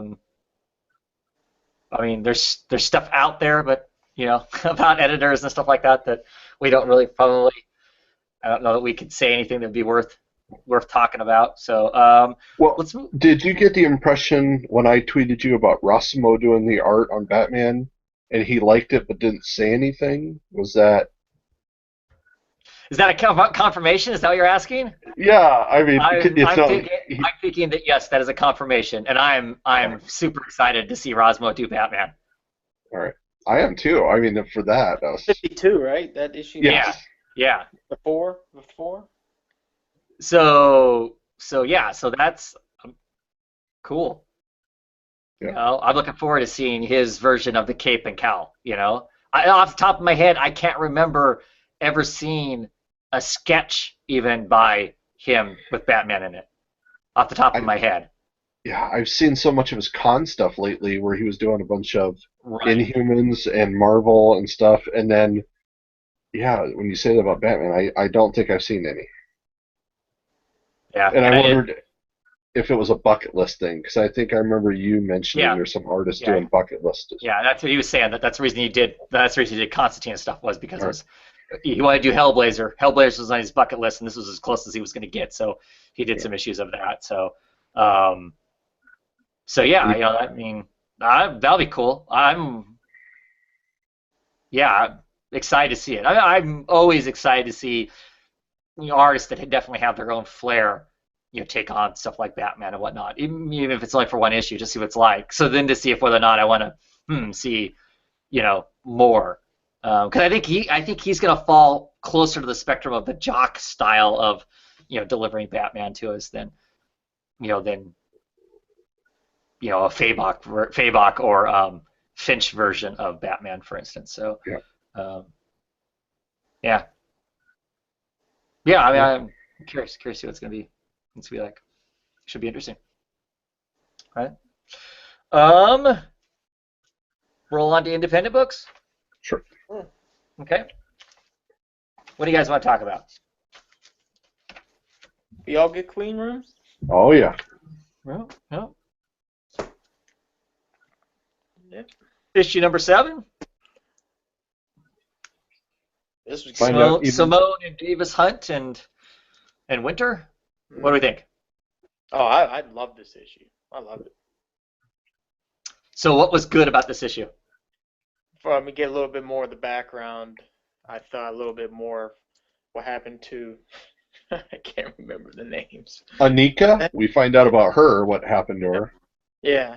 where she got split open by the space demons, however we want to say that. Whatever the hell they are, yeah. Yeah. Then you kind of. I like how this clean room actually. I almost get the feeling where she's kind of like one of those characters where she's doing bad, but it could be for good. You know what I mean? She's not all evil. Like you're reading the first 6 issues, you're thinking she's Muller. We're talking about Muller here, right? Yes. Yeah. Or it's like, all right, actually, she might not be the bad guy. Gal. No, she's clearly not a good person. Right. I think that gets established here that she's not a good person, but she is fighting a greater evil. Is what she's up to. Yeah, we start to get some more character and we start to get some more background reference as to why our main. Well, I don't know if she's the main one of the protagonists. Mueller, why she Astrid's her first name, right? Yes. Why she is the way she is. We get more of that, and we get the experience of you know um, other people who are like her that see the same things. Clearly she's engaged with a adversary that they kind of engage each other on Mm. a like a psychic level. She goes to the clean room, which is this kind of technology that she's stolen from somebody else. She's stolen from these whatever these entities are, and she uses that to kind of dip into. She even dips into her own past, her own whatever, and it seems that she's literally kind of there to some Yeah. degree because it's implied in here that Change it. she could change her entire world if she wanted to. She's having a conversation with a younger version of herself. She could actually convince the younger version of herself to watch out, not get pushed into traffic, and not get killed, and never experience the whole getting the second sight to see the the that her dad is a giant tentacled octopus faced monster or any of that stuff if she wanted to. But this is the good part of her, right? The good part of her is she wants, well, I don't know if it's good. I think it's an obsession at this point. Yeah. She does not want to lose the ability to know what's going on because she wants to get. She has a passion to get these things that are messing with humanity and whatnot. It's almost the Constantine syndrome in a sense, is that she's going to sacrifice everything to win at the end. It seems to be also, I mean, so if she wins, we assume that's good because these things seem to be uh, want to do harm to us in some sense. They do some awful stuff. I mean, in here they show, well, I can't really show the pic. A half-skinned naked woman, in this that they're messing around with her insides and basically playing with her and sets her on an awful path and whatnot. So clearly these things are awful, and it so she's trying to get rid of the bad thing, but she clearly does lots of bad in the process. I mean, all the people she gets to commit suicide because whether it be they lose their own minds and kill themselves, or she sends a rook in to kill them, to get rid of them because they're a loose cannon, kind of a stuff. So that's all. Yeah, I mean, that's, like I said, debatable that I think they give us enough information to relate with why she's doing the stuff she's doing, but I don't think for me, she's not a sympathetic character anyway. I don't go, oh yeah, I'm pro Mueller because she's a great human being, because she's clearly not. I like that they broke it up by still including Chloe's story in there also. Right. They keep us on track with her. Yeah. Because there's a detective that's kind of investigating stuff. Clearly, he is suspect that something's going on too. She still seems to be on track to messing with Mueller, even though Mueller has other plans for her. I will say that after the last issue with the whole giant, cannon on the ship and the things in the sky, this felt jarring. In the fact we just kind of that's been dropped to some degree. Oh. I mean, I know that like this in the dream, the mechanical skull-headed thing that's all part of this, but they felt detached from each other. Do you know what I mean? Yeah. We get this exposure to this giant cannon that's supposedly going to blow some city out of the sky, and now we're not talking about that anymore at all. Now we're back in this kind of weird space. So, and I'm okay with that. It just seems to be part of this new way of Simone trying to tell some stories that is sometimes I'm not sure it's reader friendly. Okay, yeah. Like a little bit like we saw in Secret Six, where the story would bounce around. Yeah. The latest volume of Secret Six, yeah. I did like that. The surgeon, as he's speaking to Mueller, still had the damage from Chloe. Right. Yeah, I mean, like I said, I'm still really enjoying it. I'm really interested to see where it's going to go. What this whole battle is, and that sort of stuff, for sure. And with this being Vertigo and this being number 7, so there'll be no breaks. This just continues each month. It's my understanding, yeah. All right. Yeah, because that's what I wondered. I mean, when we got 6 and 7, now it made me realize. So we're going to just get one every month now. Right. I Now, mean, did I someone don't say know. it's getting Oh, canceled? what's that? Did I see someone say on here earlier that it was gonna end? No, I don't think so. I think they were talking about something else getting canceled before this, if this was going Uh, to get canceled, I think is what we uh, saw. I mean, because there's a lot of speculation around the whole Vertigo stuff and whatnot that Or- we can get into after we're done talking. uh, We're done talking indie books or whatever we want to call them in general. But we can get into some of that. Um, has the artist, has he done anything else other than this that I no, would know? he was a before this he was a video game Oh, really? illustrator. That's when I was at the con, I went to the Vertigo panel and they were talking about the fact that he decided he wanted to do comic books. Hmm. And so they kind of Shelley Bond, who was I just got dropped. Luke dropped us.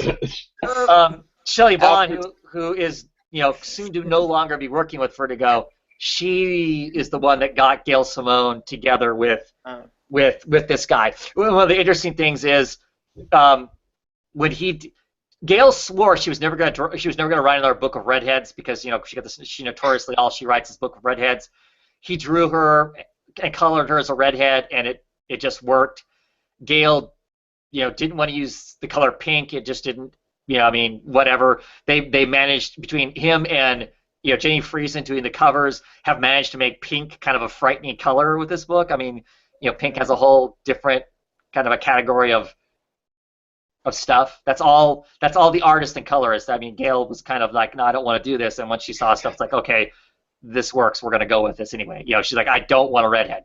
Anything but a redhead. And of course, Davis Hunt shows up drawing her as a redhead, and it's like, oh, damn, that just works. So I guess we're going to use her as a redhead, kind of a thing. So, yeah. So if he's done something else, I have no idea what it is. But basically, the video games is his wheelhouse. So, Rob, what else? What else do you want to talk about? want to talk a little Tokyo Ghost? Oh, Ron. Yeah. Is this the first issue you picked up at Tokyo Ghost? Is that Oh, right? I binged. I Oh, saw the okay. cover and I was like, okay, that's it. And then, I literally just sat through all 6 issues and. Nice. And I love this cover. Oh, Yeah. man, cover. Yeah, I love this issue. Super exciting this issue. This issue we get the title character shows up in this issue, which was pretty exciting, I thought.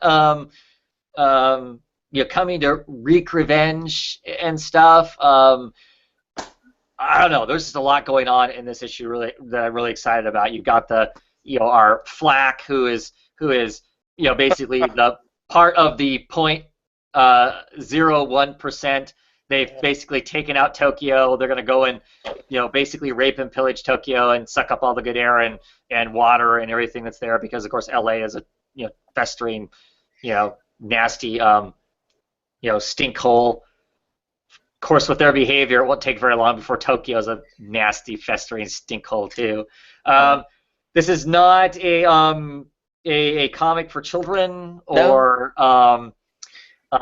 if you're bothered by sexual gratification, not the issue for you either. There's a blowjob scene in this that there is basically no.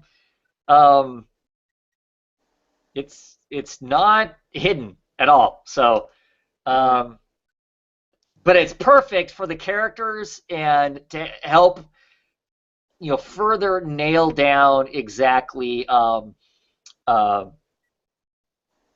how decadent and very Nero playing the fiddle as Rome is burning, sort of that kind of at its height of obscenity kind of a deal, as the guy is. The scene basically is Flack here, who basically never wears clothes. I mean, that's him wearing an open shirt's the closest you get to him wearing clothes. Is talking to the reporters, telling them about how these evil stuff did all this horrible stuff in Tokyo, and their guy saved it for everybody and whatnot.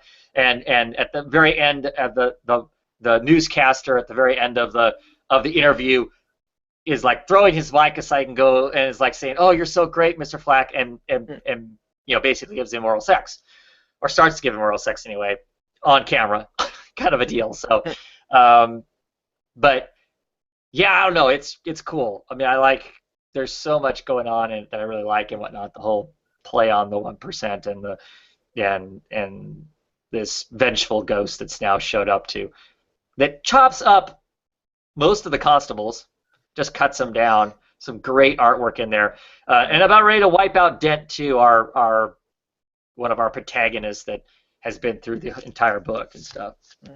What do you think, Luke? Seems like you binged to read it all up until this. Oh yeah. Cause I'll be honest, as I was reading it, I was kind of not just the 6th issue. I thought for sure you were gonna see kind of conflict between the clan over there in Japan or Tokyo versus the people from Los Angeles. And maybe I don't know. I don't know how bleak it is over there in Tokyo.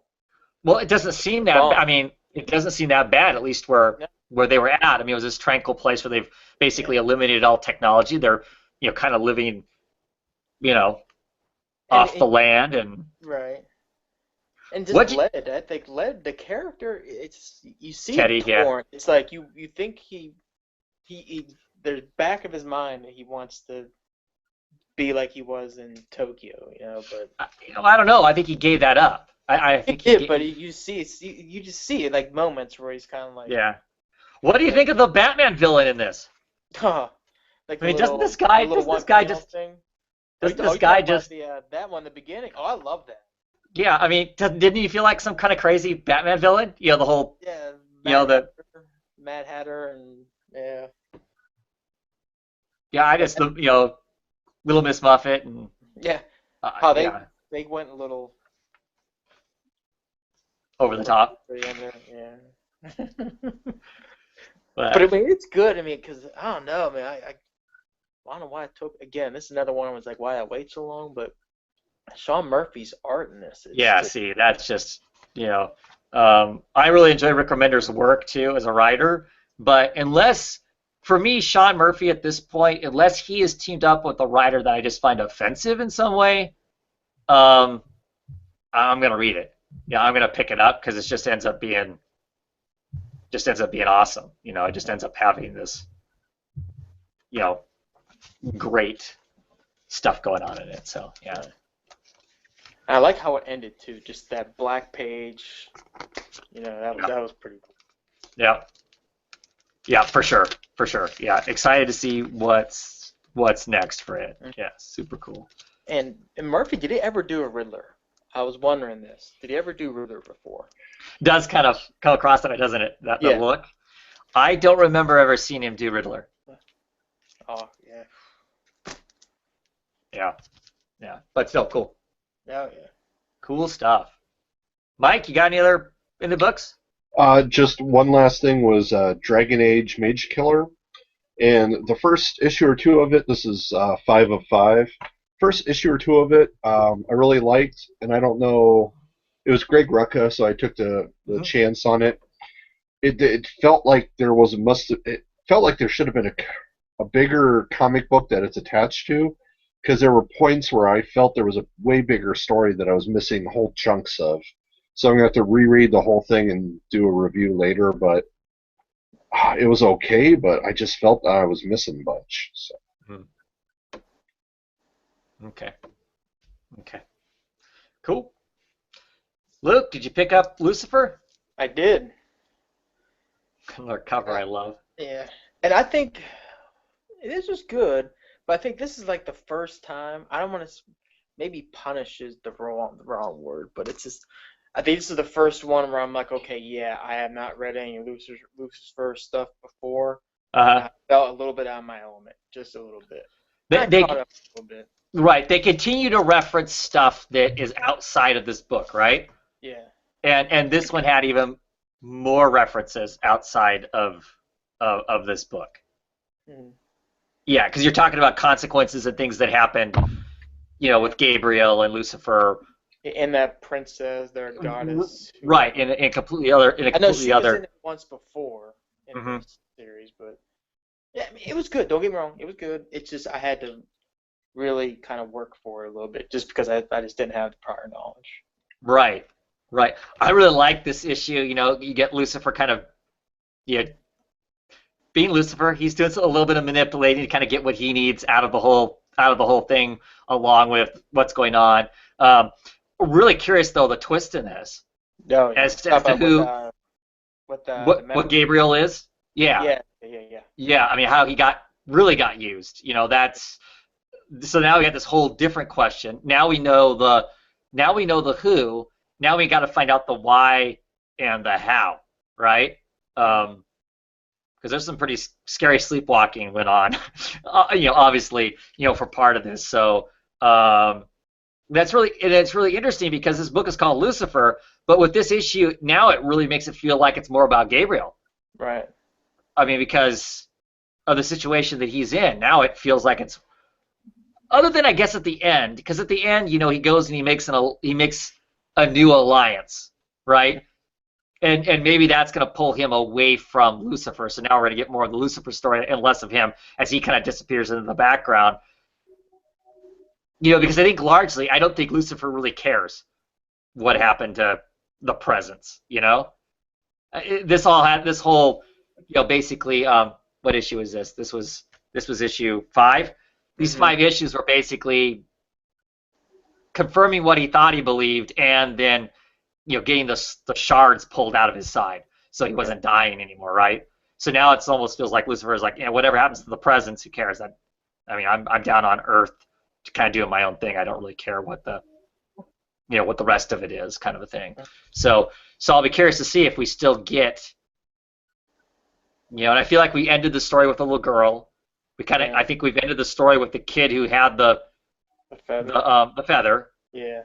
So, correct. This is where I was a little lost. So he breaks the feather. What does that do? That summons Archangel. Oh, the other god up there in heaven. The one with the peacocked wings. Yeah. What's his name? Basically, that summons him is what that does. Okay. Yeah. So. Yeah, because he breaks it and then nothing happens. It's like, okay, and then wait for it, and then of course the guy rips the roof off the bus, be all dramatic and whatnot. So, yeah, I mean, I don't know. I mean, like I said, that almost feels like the book could go two directions. It could be a Gabriel story now instead of a Lucifer story. As he's got a new alliance and he's going to go take care of his issues, or we go back to Lucifer. And this story element gets dropped for a while until until they decide they want to come back to it, kind of a thing. So I liked it. My daughter is reading it. She hasn't read this issue yet, though, so I don't know how lost she will be when she gets to the elements that seem to start referencing the older books and stuff. So, yeah. Cool. What else? My last one, Back to the Future. Same old, and it's just Back to the Future fanboy stuff. Doc Brown's back with Marty, or Martin, as he calls him in here. Doesn't have his memory, and they're trying to get him back. So it's take it for what it is. The only thing it's still making me kind of scratch my head a little bit is that the bad guy in this is Needles, and it's not Biff. So it's like, I don't know why they just can't put Biff in here, but yeah, it is what it is. So it's just pretty cool. Cool. Let's see. I'll briefly talk on some books. So this is Mirror issue number 3, written by Reyes, art by Lim. It continues to be amazing watercolor. Art in it. The story has been incredibly confusing and hard to kind of piece it all together. This issue, I think, does a much better job of starting to get all the pieces together. I think, I hate to say it, largely because on the last page, instead of having a letters page, it kind of describes over here, it's like a lexicon of the different entities that are in this book. It talks about humans, it talks about evolved animals, it talks about minotaurs, it talks about Sphinx, it talks about the curse, and it talks about the guardians. And by reading that and reading the book itself, it's kind of all come together largely for me in the fact these people are living on an asteroid. And on the asteroid, before they came to the asteroid, they basically had some somewhat genetically altered, whether through science or through magic, these animals, and they sent the animals down to the planet, down to the asteroid first to see if they could survive. Those animals, those first animals survived. The ones that survived become what they call the Guardians. And the asteroid is actually a living planet in and of itself, and not a living planet like the Earth is, but a living planet as in it has a personality and it influences and affects and can control what's on the planet. So the planet heavily invests in these Guardians. Then the humans show up and start colonizing. The humans bring more animals down. They start messing around with the animals. The animals gain enough sentience. Some of the animals gain enough sentience to decide that they don't like being, pets and lackeys and that sort of thing. So there's kind of a revolt. And the planet hasn't 100% taken the animal side in it, but more of the animal side than the human side. There seems to be kind of a ticking time bomb that the planet's going to potentially wipe them all out. So they're all scrambling to try and figure out how to fix that, along with what else is, along with them warring between themselves in some sense. But it's a very spiritual journey, and there's some magic in it that's still, those elements are still confusing. But the art elements in it, just, as far as simple watercolors that tell these kind of really blended stories. You get these great characters like this. This is one of the Guardians. It's called the Black Fish, and it's basically an orca. And as it drifts up, it can swim, and when it goes up onto the land, it converts into this, this giant, black wolf. It's just some really, really cool elements to it. And the Blackfish has a lot of control over its environment around it. It has a forest that it lives in, and it doesn't let people enter out unless it wants to. They're trying to get this one of the characters we saw from the very beginning, which is a dog, a female dog human hybrid. They're trying to get it out of the forest because for some reason it's one of the few things that's going to help kind of fix the situation that they're in.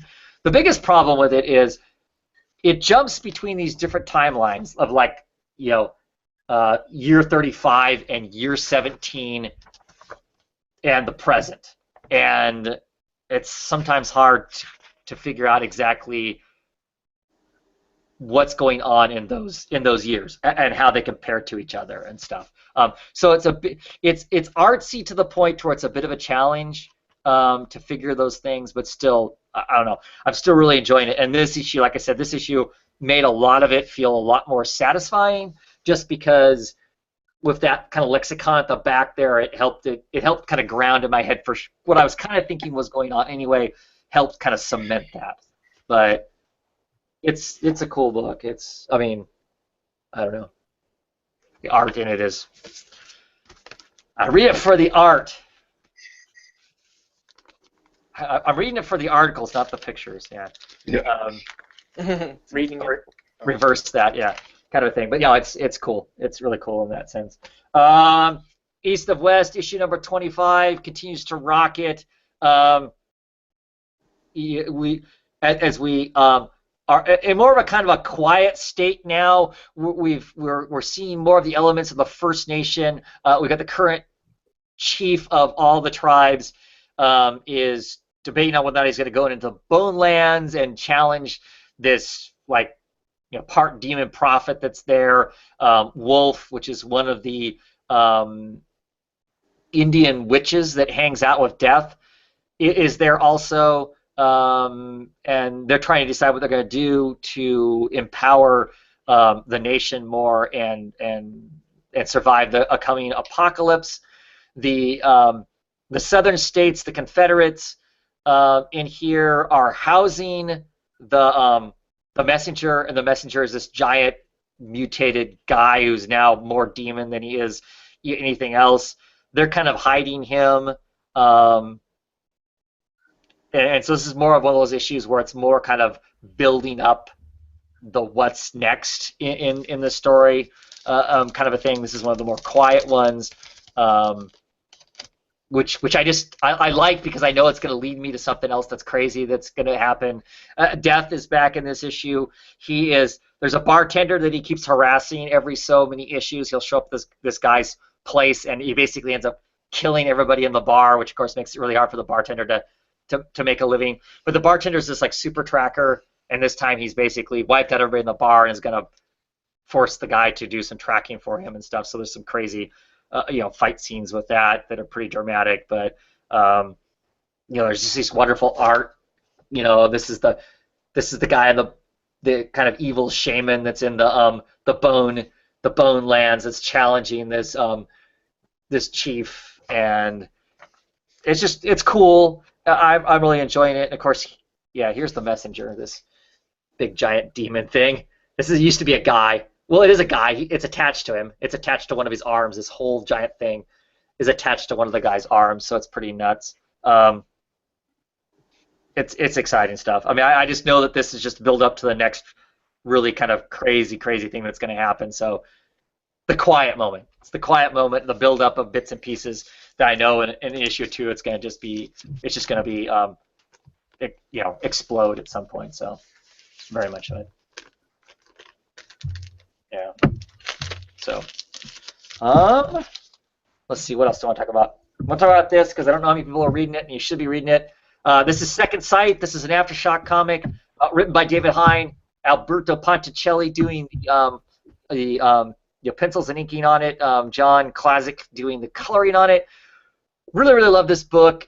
Basically, it is about a guy, Ray, who can tap into serial killers, and how he taps into serial killers psychically is he basically ends up in their bodies, seeing through their eyes. He can't control anything. He can't communicate with them. He's just along for the ride as they butcher people. And we find out in this issue that the only time he can lock into them and like look around and get information about what's going on is when they're about ready to kill somebody. So it's not like he can.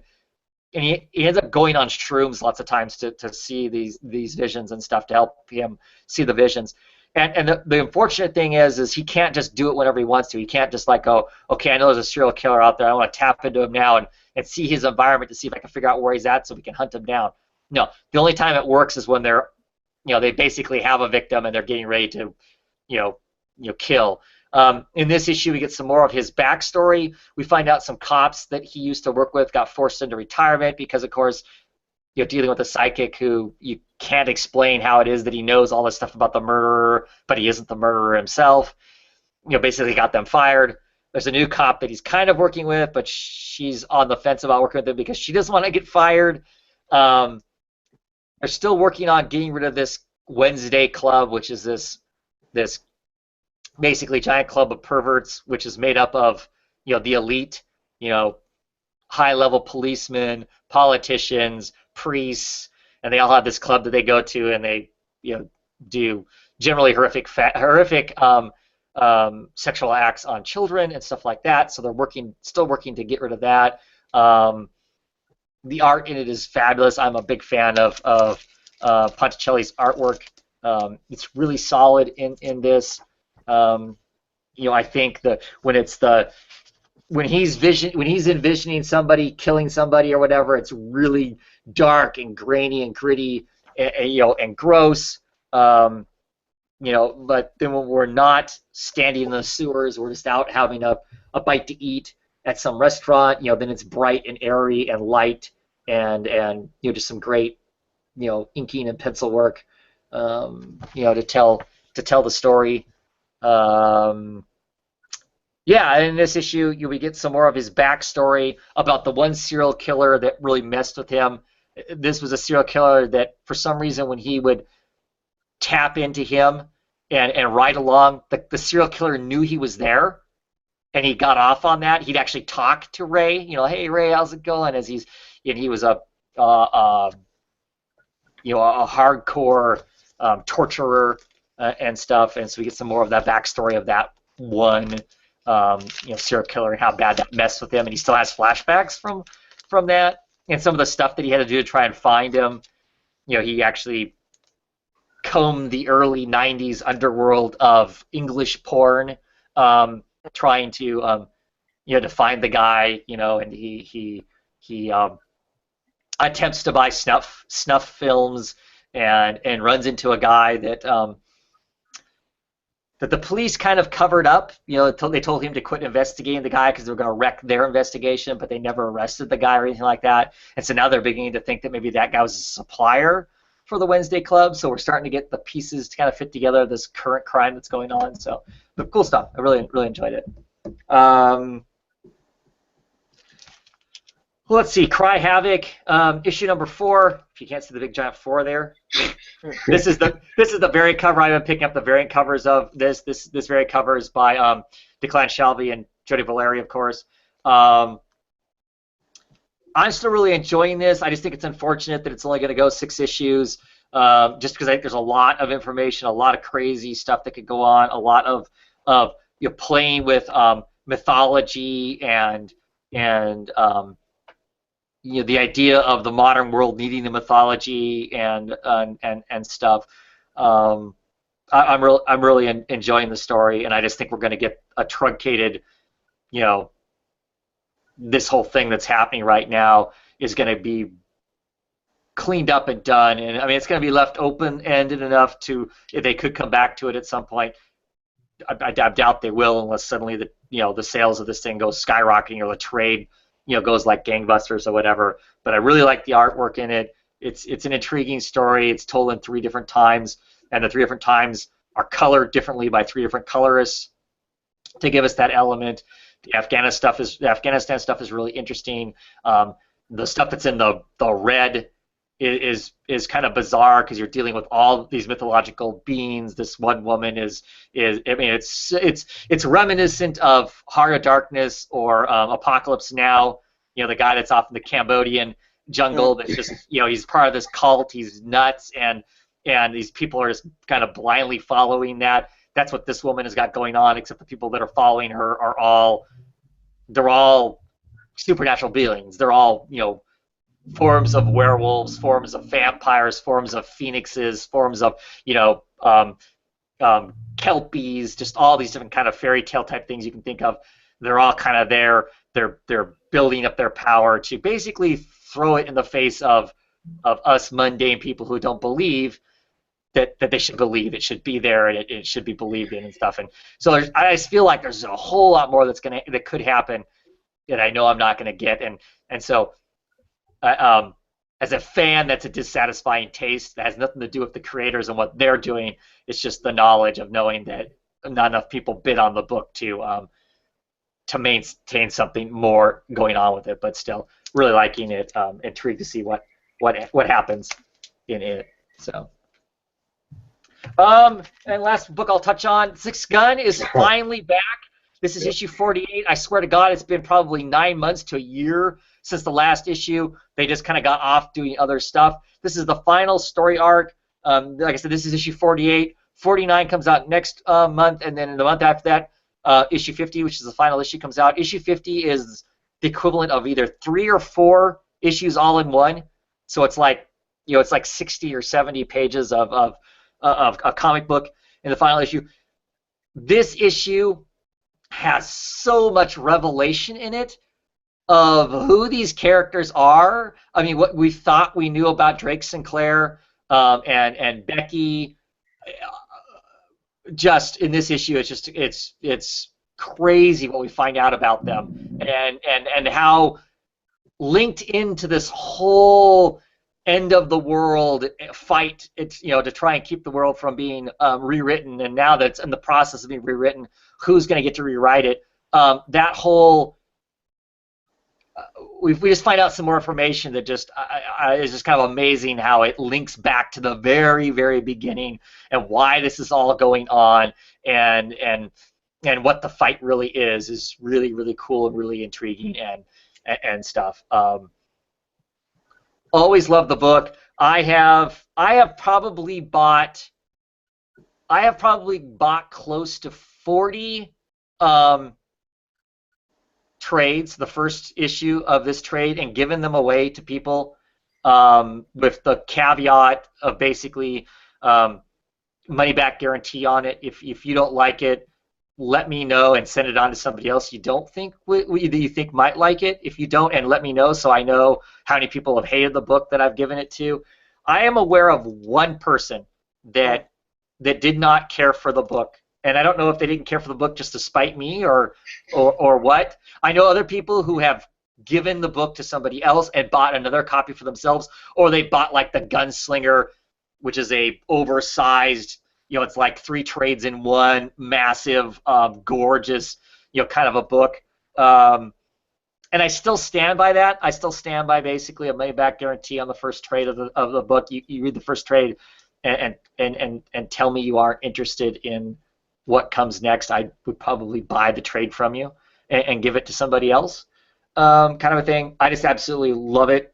Clearly at this point, there's no point in trying to pick it up in singles. It might be hard. It might be easier now because, of course, the book at one point was picked up to be a TV show. When that happened, trying to buy those first issues were ridiculously expensive.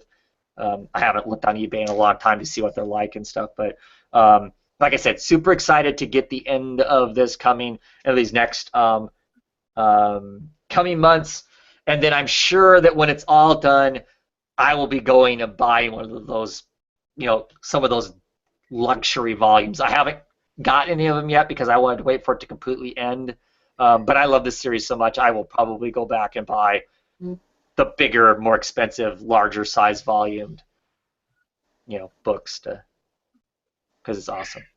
And there was a couple, not spin-offs, but like miniseries also with that? Yeah, things that kind of filled in other bits and pieces of the background of some of the characters. Like you got a story about there's the Sword of Abraham, and now I'm drawing a blank on what. There's two kind of warring groups, kind of like religious or philosophical groups that are both fighting for the 6 guns also, to make sure either this world gets protected, or to make sure that they get the right kind of world they want next, along with these evil people that are fighting for it, whatnot. So we got a story about them, kind of what kind of makes them more tick. We got a mini series which gave us kind of a backstory on the first 6 guys that were carrying the 6 guns, General Hume and his goons. So you got a single issue story of each of those goons, kind of who they were before they got the gun and what the gun turned them into. There was one more about the Native American aspect of the whole thing, and then there was another one that kind of gave us the backstory of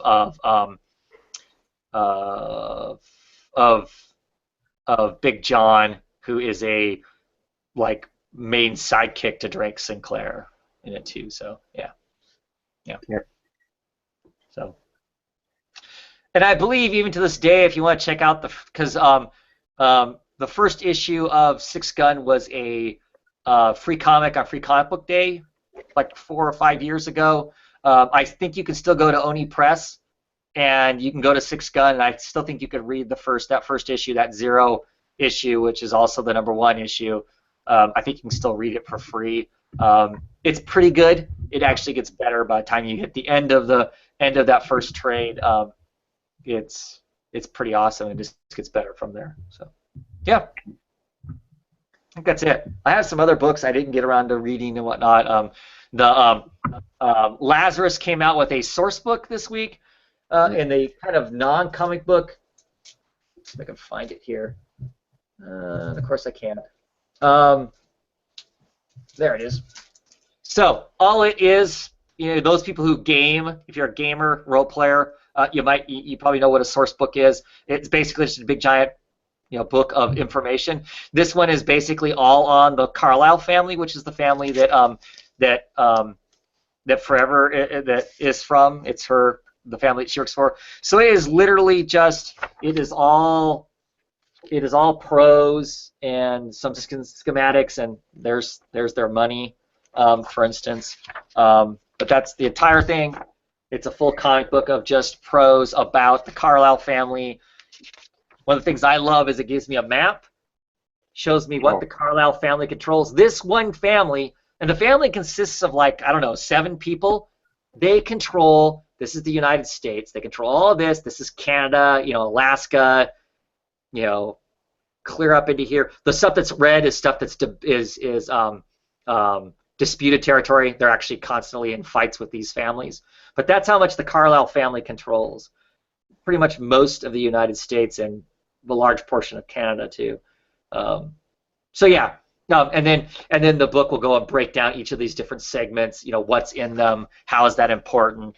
It goes into some of their in the back. It goes into some of their weapons, some of their aircraft, and it's just kind of cool. I mean, if you want more, just it's little bits and pieces of this are at the end of every issue of Lazarus. You get kind of like just pages of prose that have to do with how the world works and whatnot. And this is just a more industrial version of that. So goes into the daggers here. Daggers are a special unit.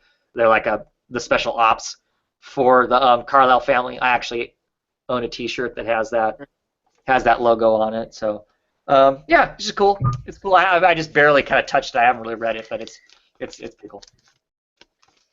And that be it. Any kind of news we want to talk about? I mean, as we talk about the fact that anybody who does not know or hasn't been paying attention to any comic book news, Shelley Bond, who is the what would she be called? The head editor for Vertigo Comics. DC decided to restructure Vertigo, and they are eliminating her position. And instead of finding a new place for her, she is just no longer going to be working for Vertigo Comics anymore. Her position will be taken over by Dan Didio and Jim Lee, the editors that would be below Shelley Bond. That's Jamie S. Rich, and then all the other direct editors on the books. They all report to Jim Lee and Dan Didio. I have some pretty serious concerns about that reporting structure because I'm not super excited by Jim Lee and Dan Didio's vision for Vertigo. I never have been. I mean, they're the ones that were behind, gutting the DC universe proper characters out of the Vertigo line. That's what got rid of the Hellblazer. That's what got rid of Xanadu. That's what got rid of a lot of those books and pulled them back into the regular continuity. I get why they did that, but I don't know that it was a positive thing. And those guys are superhero guys. I mean, they're superhero guys. That's what they do, is superhero guys. So I have some concerns about, I mean, I don't know if the only vision they're gonna pass on is green lighting stuff or not green lighting stuff. I just don't know. I don't know what that would be. So I have some concerns around that. But what a lot of people, I don't know at the end if they know. Because I saw people say, well, she can just go work for Image or whatever. But Image doesn't work the way that Vertigo does. And I'm not talking about the pay structure or that sort of thing. One of Shelley Bond's jobs was she would find writers that would have a story or whatever, and then she would find artists and match them up, try to get these good pairings. I mean, the reason we have a lot of this stuff, and Shelley Bond's been with Vertigo since before they were called Vertigo. I mean, her and Shelley Berger, had Shelley Bond's job before her, they had this vision before it became Vertigo. And her job is to match these people up. I don't know that we would have Sandman the way that it is now without them. I don't know that we would have. I don't think we would have had the Vertigo version of Doom Patrol that we had without them. Gail Simone would not be matched up with the artist that she's matched up with without Shelley. Shelley's the person who found that went, hey, what about this? I don't think we'd have Scout without Shelley Bond making some of those connections and stuff. There's just a lot of books that's her job. And Image doesn't work that way. Image, you as a creative team show up and say, we got a book we want to do. You don't show up as a writer to Image's door and then they find a team for you. You show up with the team. So, I mean, I don't know, she may find someplace, whatever she decides to do, awesome for her. I mean, I guess she's fired, but she's not fired. I mean, she's still working right now. She's working till the end of like next month to finish out the transition and stuff. So she's not ending in such a bad light that she's like, F it, throws her papers in the air and walks out the door. That's not what's happening. I work it for a corporation. Corporation restructuring happens all the time. You get to a certain level of middle management, and your job's always potentially on the line. I mean, there's some question. Maybe they got rid of her job because Vertigo hasn't been doing as well as what they wanted to. It's not as competitive with images maybe as to what they wanted it to be. That may be part of the reason why. Or it may just be, hey, we think that Dan Didio and Lee can do the job. We're already paying them. Why would we pay somebody else? And they're just eliminating her position because I'm sure she gets paid well. It's just cheaper for them not to have her. I don't know. I don't know the behind the scenes. I know. I mean, I'm sure she's not happy that she's leaving, but I know she's not leaving. It doesn't seem to be that she's leaving under a level of hate or any malice. Nobody, they're not replacing her. It's not like she's been fired and somebody else is taking her job. Her job just flat doesn't exist anymore. So, I don't know. That's my take on that. for whatever it's worth. And I know that to some degree then on the internet, because she was going away and a lot of people like her, that started up the stuff with Eddie Bergazzi, who's the lead editor for the Superman line of stuff. It brought that stuff back up again. He's been charged with sexual harassment in the past. That's not new information. I mean, people are acting like it's something new. It's not new. This is stuff he did in the past. Depending on who you want to believe or whatever, supposedly he paid for that in some sense. I don't know what that is. I mean, questionably that he didn't pay for it enough in a lot of people's minds. He did go through HR or whatever, but that's all stuff they can't make public, so we don't know exactly. But I know a lot of people want to compare the two and go, well, how come we're getting rid of this great lady who nobody has a bad word to say about her, and they keep around this dirtbag who in the past has harassed people completely out of the office, have harassed people so bad that they had to, quit their jobs because they felt suicidal, and all that kind of stuff. It makes no sense. And yeah, but to some degree, apples and oranges. I mean, I get the complaint, but, and I'm not saying don't go after, that editor for being, a sexual harasser. I'm just saying that the two don't. I don't know. Whatever. I filmed like 3 videos to try and talk about it. I finally just deleted them all because I got tired of trying to figure out how to talk about it. Because, yeah, it is what it is, and it to some degree. But I think it's I don't know. We'll see what happens with Vertigo. I don't think that I don't think Vertigo is going away. It's going to be interesting if their expectation is for it to compete with Image. It's just going to be different. It doesn't. The contracts are different. The way Image works and Vertigo works are two different things. Image books really are creator owned. Vertigo books are creator driven, but not creator owned. They unless their contracts change quite a bit, the way their things are structured, Warner Brothers keeps control of all that stuff for a certain amount of time. So, I don't know. I'm going to keep reading Vertigo books. I like a lot of the stuff that they put out. I just think partially they're suffering from the lack of the hype that Image still has. I think Image is starting to lose some of that, in my opinion, some of that shininess that Image has. There for a while it seemed like every time a new #1 Image book came out, and it seemed like for a while a ton of them were coming out. Everybody was snatching them all up. They were all going to second printings because it was an Image book that clearly meant it was going to be the next saga or whatever. Some of that shininess has come off of Image. And there clearly must still be some appeal to Vertigo books, or people wouldn't keep going there to make books. We wouldn't have had all these creators come out to do these 12 books. They just didn't all stick. They didn't all stick, and I think they'll just keep trying stuff until they get stuff that does. Sheriff of Babylon is a very successful book for them, whereas some of their books like Slash and Burn, tanked really fast, which I think is unfortunate, but it didn't catch on. Sheriff of Babylon is an extremely heavyweight book. It's selling gangbusters. So yeah, so whatever it is. So anything else? Any other indie type stuff? I can't think of anything either. I could go on just blathering about stuff, but like the whole diversity in comics thing, somebody had put out a poorly researched um, thing talking about diversity in comic, and diversity in comics don't sell, and they use kind of numbers that aren't totally sound numbers, and they kind of wanted to just talk, and they were talking comics, but they were basically using it under the guise of only using DC and Marvel, like that's the only comics that exist, which is nuts. Karen Gillian made an interesting fact that a point that I thought was pretty interesting. Of course, in his book, there's tons of diversity in the Wicked and Divine.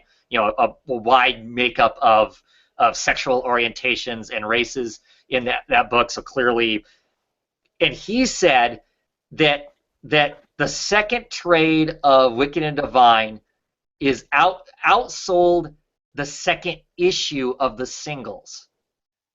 So that means that team is making crazy money hand over foot on the trades. Because my understanding is pretty much the trades are almost pure profit for the creators. And, Wicked and Divine was selling, I think close to 30,000 copies at, of those first issues or more. So they have to be making lots of money. That's awesome. I mean, the idea that they're selling more in trades than they were selling in those first, because you got to figure those first couple of floppies, everybody that was remotely interested went out and bought at least the first couple issues of it. So the sales would have still been high then. And if the trades are selling that much better, that's pretty incredible. So, yeah. So, at any rate, I'm done. I'm done talking because I can just, like I said, I'll just sit here and blather on about all kinds of random crap, and it'll sound like one of my what the fugues where I'm totally losing it or something. So, anyway, anything else we want to talk about? All good. Okay, cool. Thanks guys for coming on. Oh, we want to talk what's coming out next week. I didn't even look to see. BPRD 19 or the Beyond the Fences. Oh, that 1953. Yep. With Hellboy, sweet. Yeah, so I'm interested in that. The Doctor Strange, both the regular issue and then the Magic issue, I believe. Oh, okay. I think I'm getting both of those. I may just be getting the Doctor Strange, so I may have to go to the chain store and pick up the other. For that, let's see what else is coming. Have the big one, final Capullo Snyder issue. Oh, Batman, yeah. Oh yeah, Batman 51, huh? Yeah. Batgirl 51. Black Canary and Umbrella. I dropped today. Black Canary, you did? Yeah. You're not going to pick up the last two issues? I make room for Tokyo Ghost, Black Canary, and unfortunately Green Arrow as well. Yeah, okay. Well, that's no big deal. Now we don't even have to hear about it, so that's cool. Grayson, right? Does Grayson come out that? Yeah, Grayson. Justice League. Oh yeah, finally. Hopefully, I don't know when they're gonna end this. Oh, I think 50 is where they're talking about is the big one for the Dark Side War, right? Yeah, I think so. Yeah. I think so. Yeah. Is that the issue that we get the reveal of who the Joker is in? Yeah. It is? Yeah. Is that because Batman's in that chair of knowledge? Mobius Yeah. chair? Yeah. Mobius. Yeah. Mhm. I think that's a mistake if they actually tell us that, but Yeah, I don't see them doing it. If they do, it's Yeah. Yeah, I'm not excited by that, so I have zero interest in that as far as. Going to be an alternate Earth Bruce Wayne. I'm guessing it right now. Yeah. Next Comic week is Saga week also for those of us who read Saga. Oh, My it's next- sandwich time. Sandwiches. Oh yes, next issue of Injection comes out. Sweet. Yeah, so gonna be some good stuff. Gonna be some good stuff next week. Looking forward to it. Let me look at the comments real quick here to make sure I'm not missing anything. Yeah. Ryan was saying that swapping out Black Canary for Tokyo Ghost is definitely a step up, which is true. It definitely is. There's You no. talk about how it feels like they're literally just treading water until. Oh yeah. For sure they are. For sure they are. And you know it's not going to be the same once we hit the. It feels like a lot of the books are that way though. You know, and then and I don't know how much of that really is the story. Would I feel that way if I didn't know it was ending? That's my always wonder. Yeah. Because like I said, I literally would think I wouldn't have continued on. Really. Yeah, I don't know that I would have either. You know, now the artist is kind of off the book. She's off to doing other stuff, I think. So I was really there mostly for the art in the first place. I mean, the story was okay, but losing that element too made it even less, less interesting. So, yeah, for sure. Well, thanks guys for coming on and talking some comics with us. Thank you all who were in the comments live while we were. You all clearly held down your own awesome conversation going on there. The one thing I hate about these live hangouts now is it doesn't save all that, so I can't go back over and read it all and comment on it and whatnot. But anybody who watches this after the fact, mercy for Mercy's little show. Leave whatever comments you want to. I always like hearing them. So with that, I think we'll call it a night. We'll see if it'll allow you to stop at the end. Oh yeah, we'll see. So if we start making funny faces after I've hit the stop broadcast, it's because it's being slow at stopping. So with that, good night everybody, and catch you next week.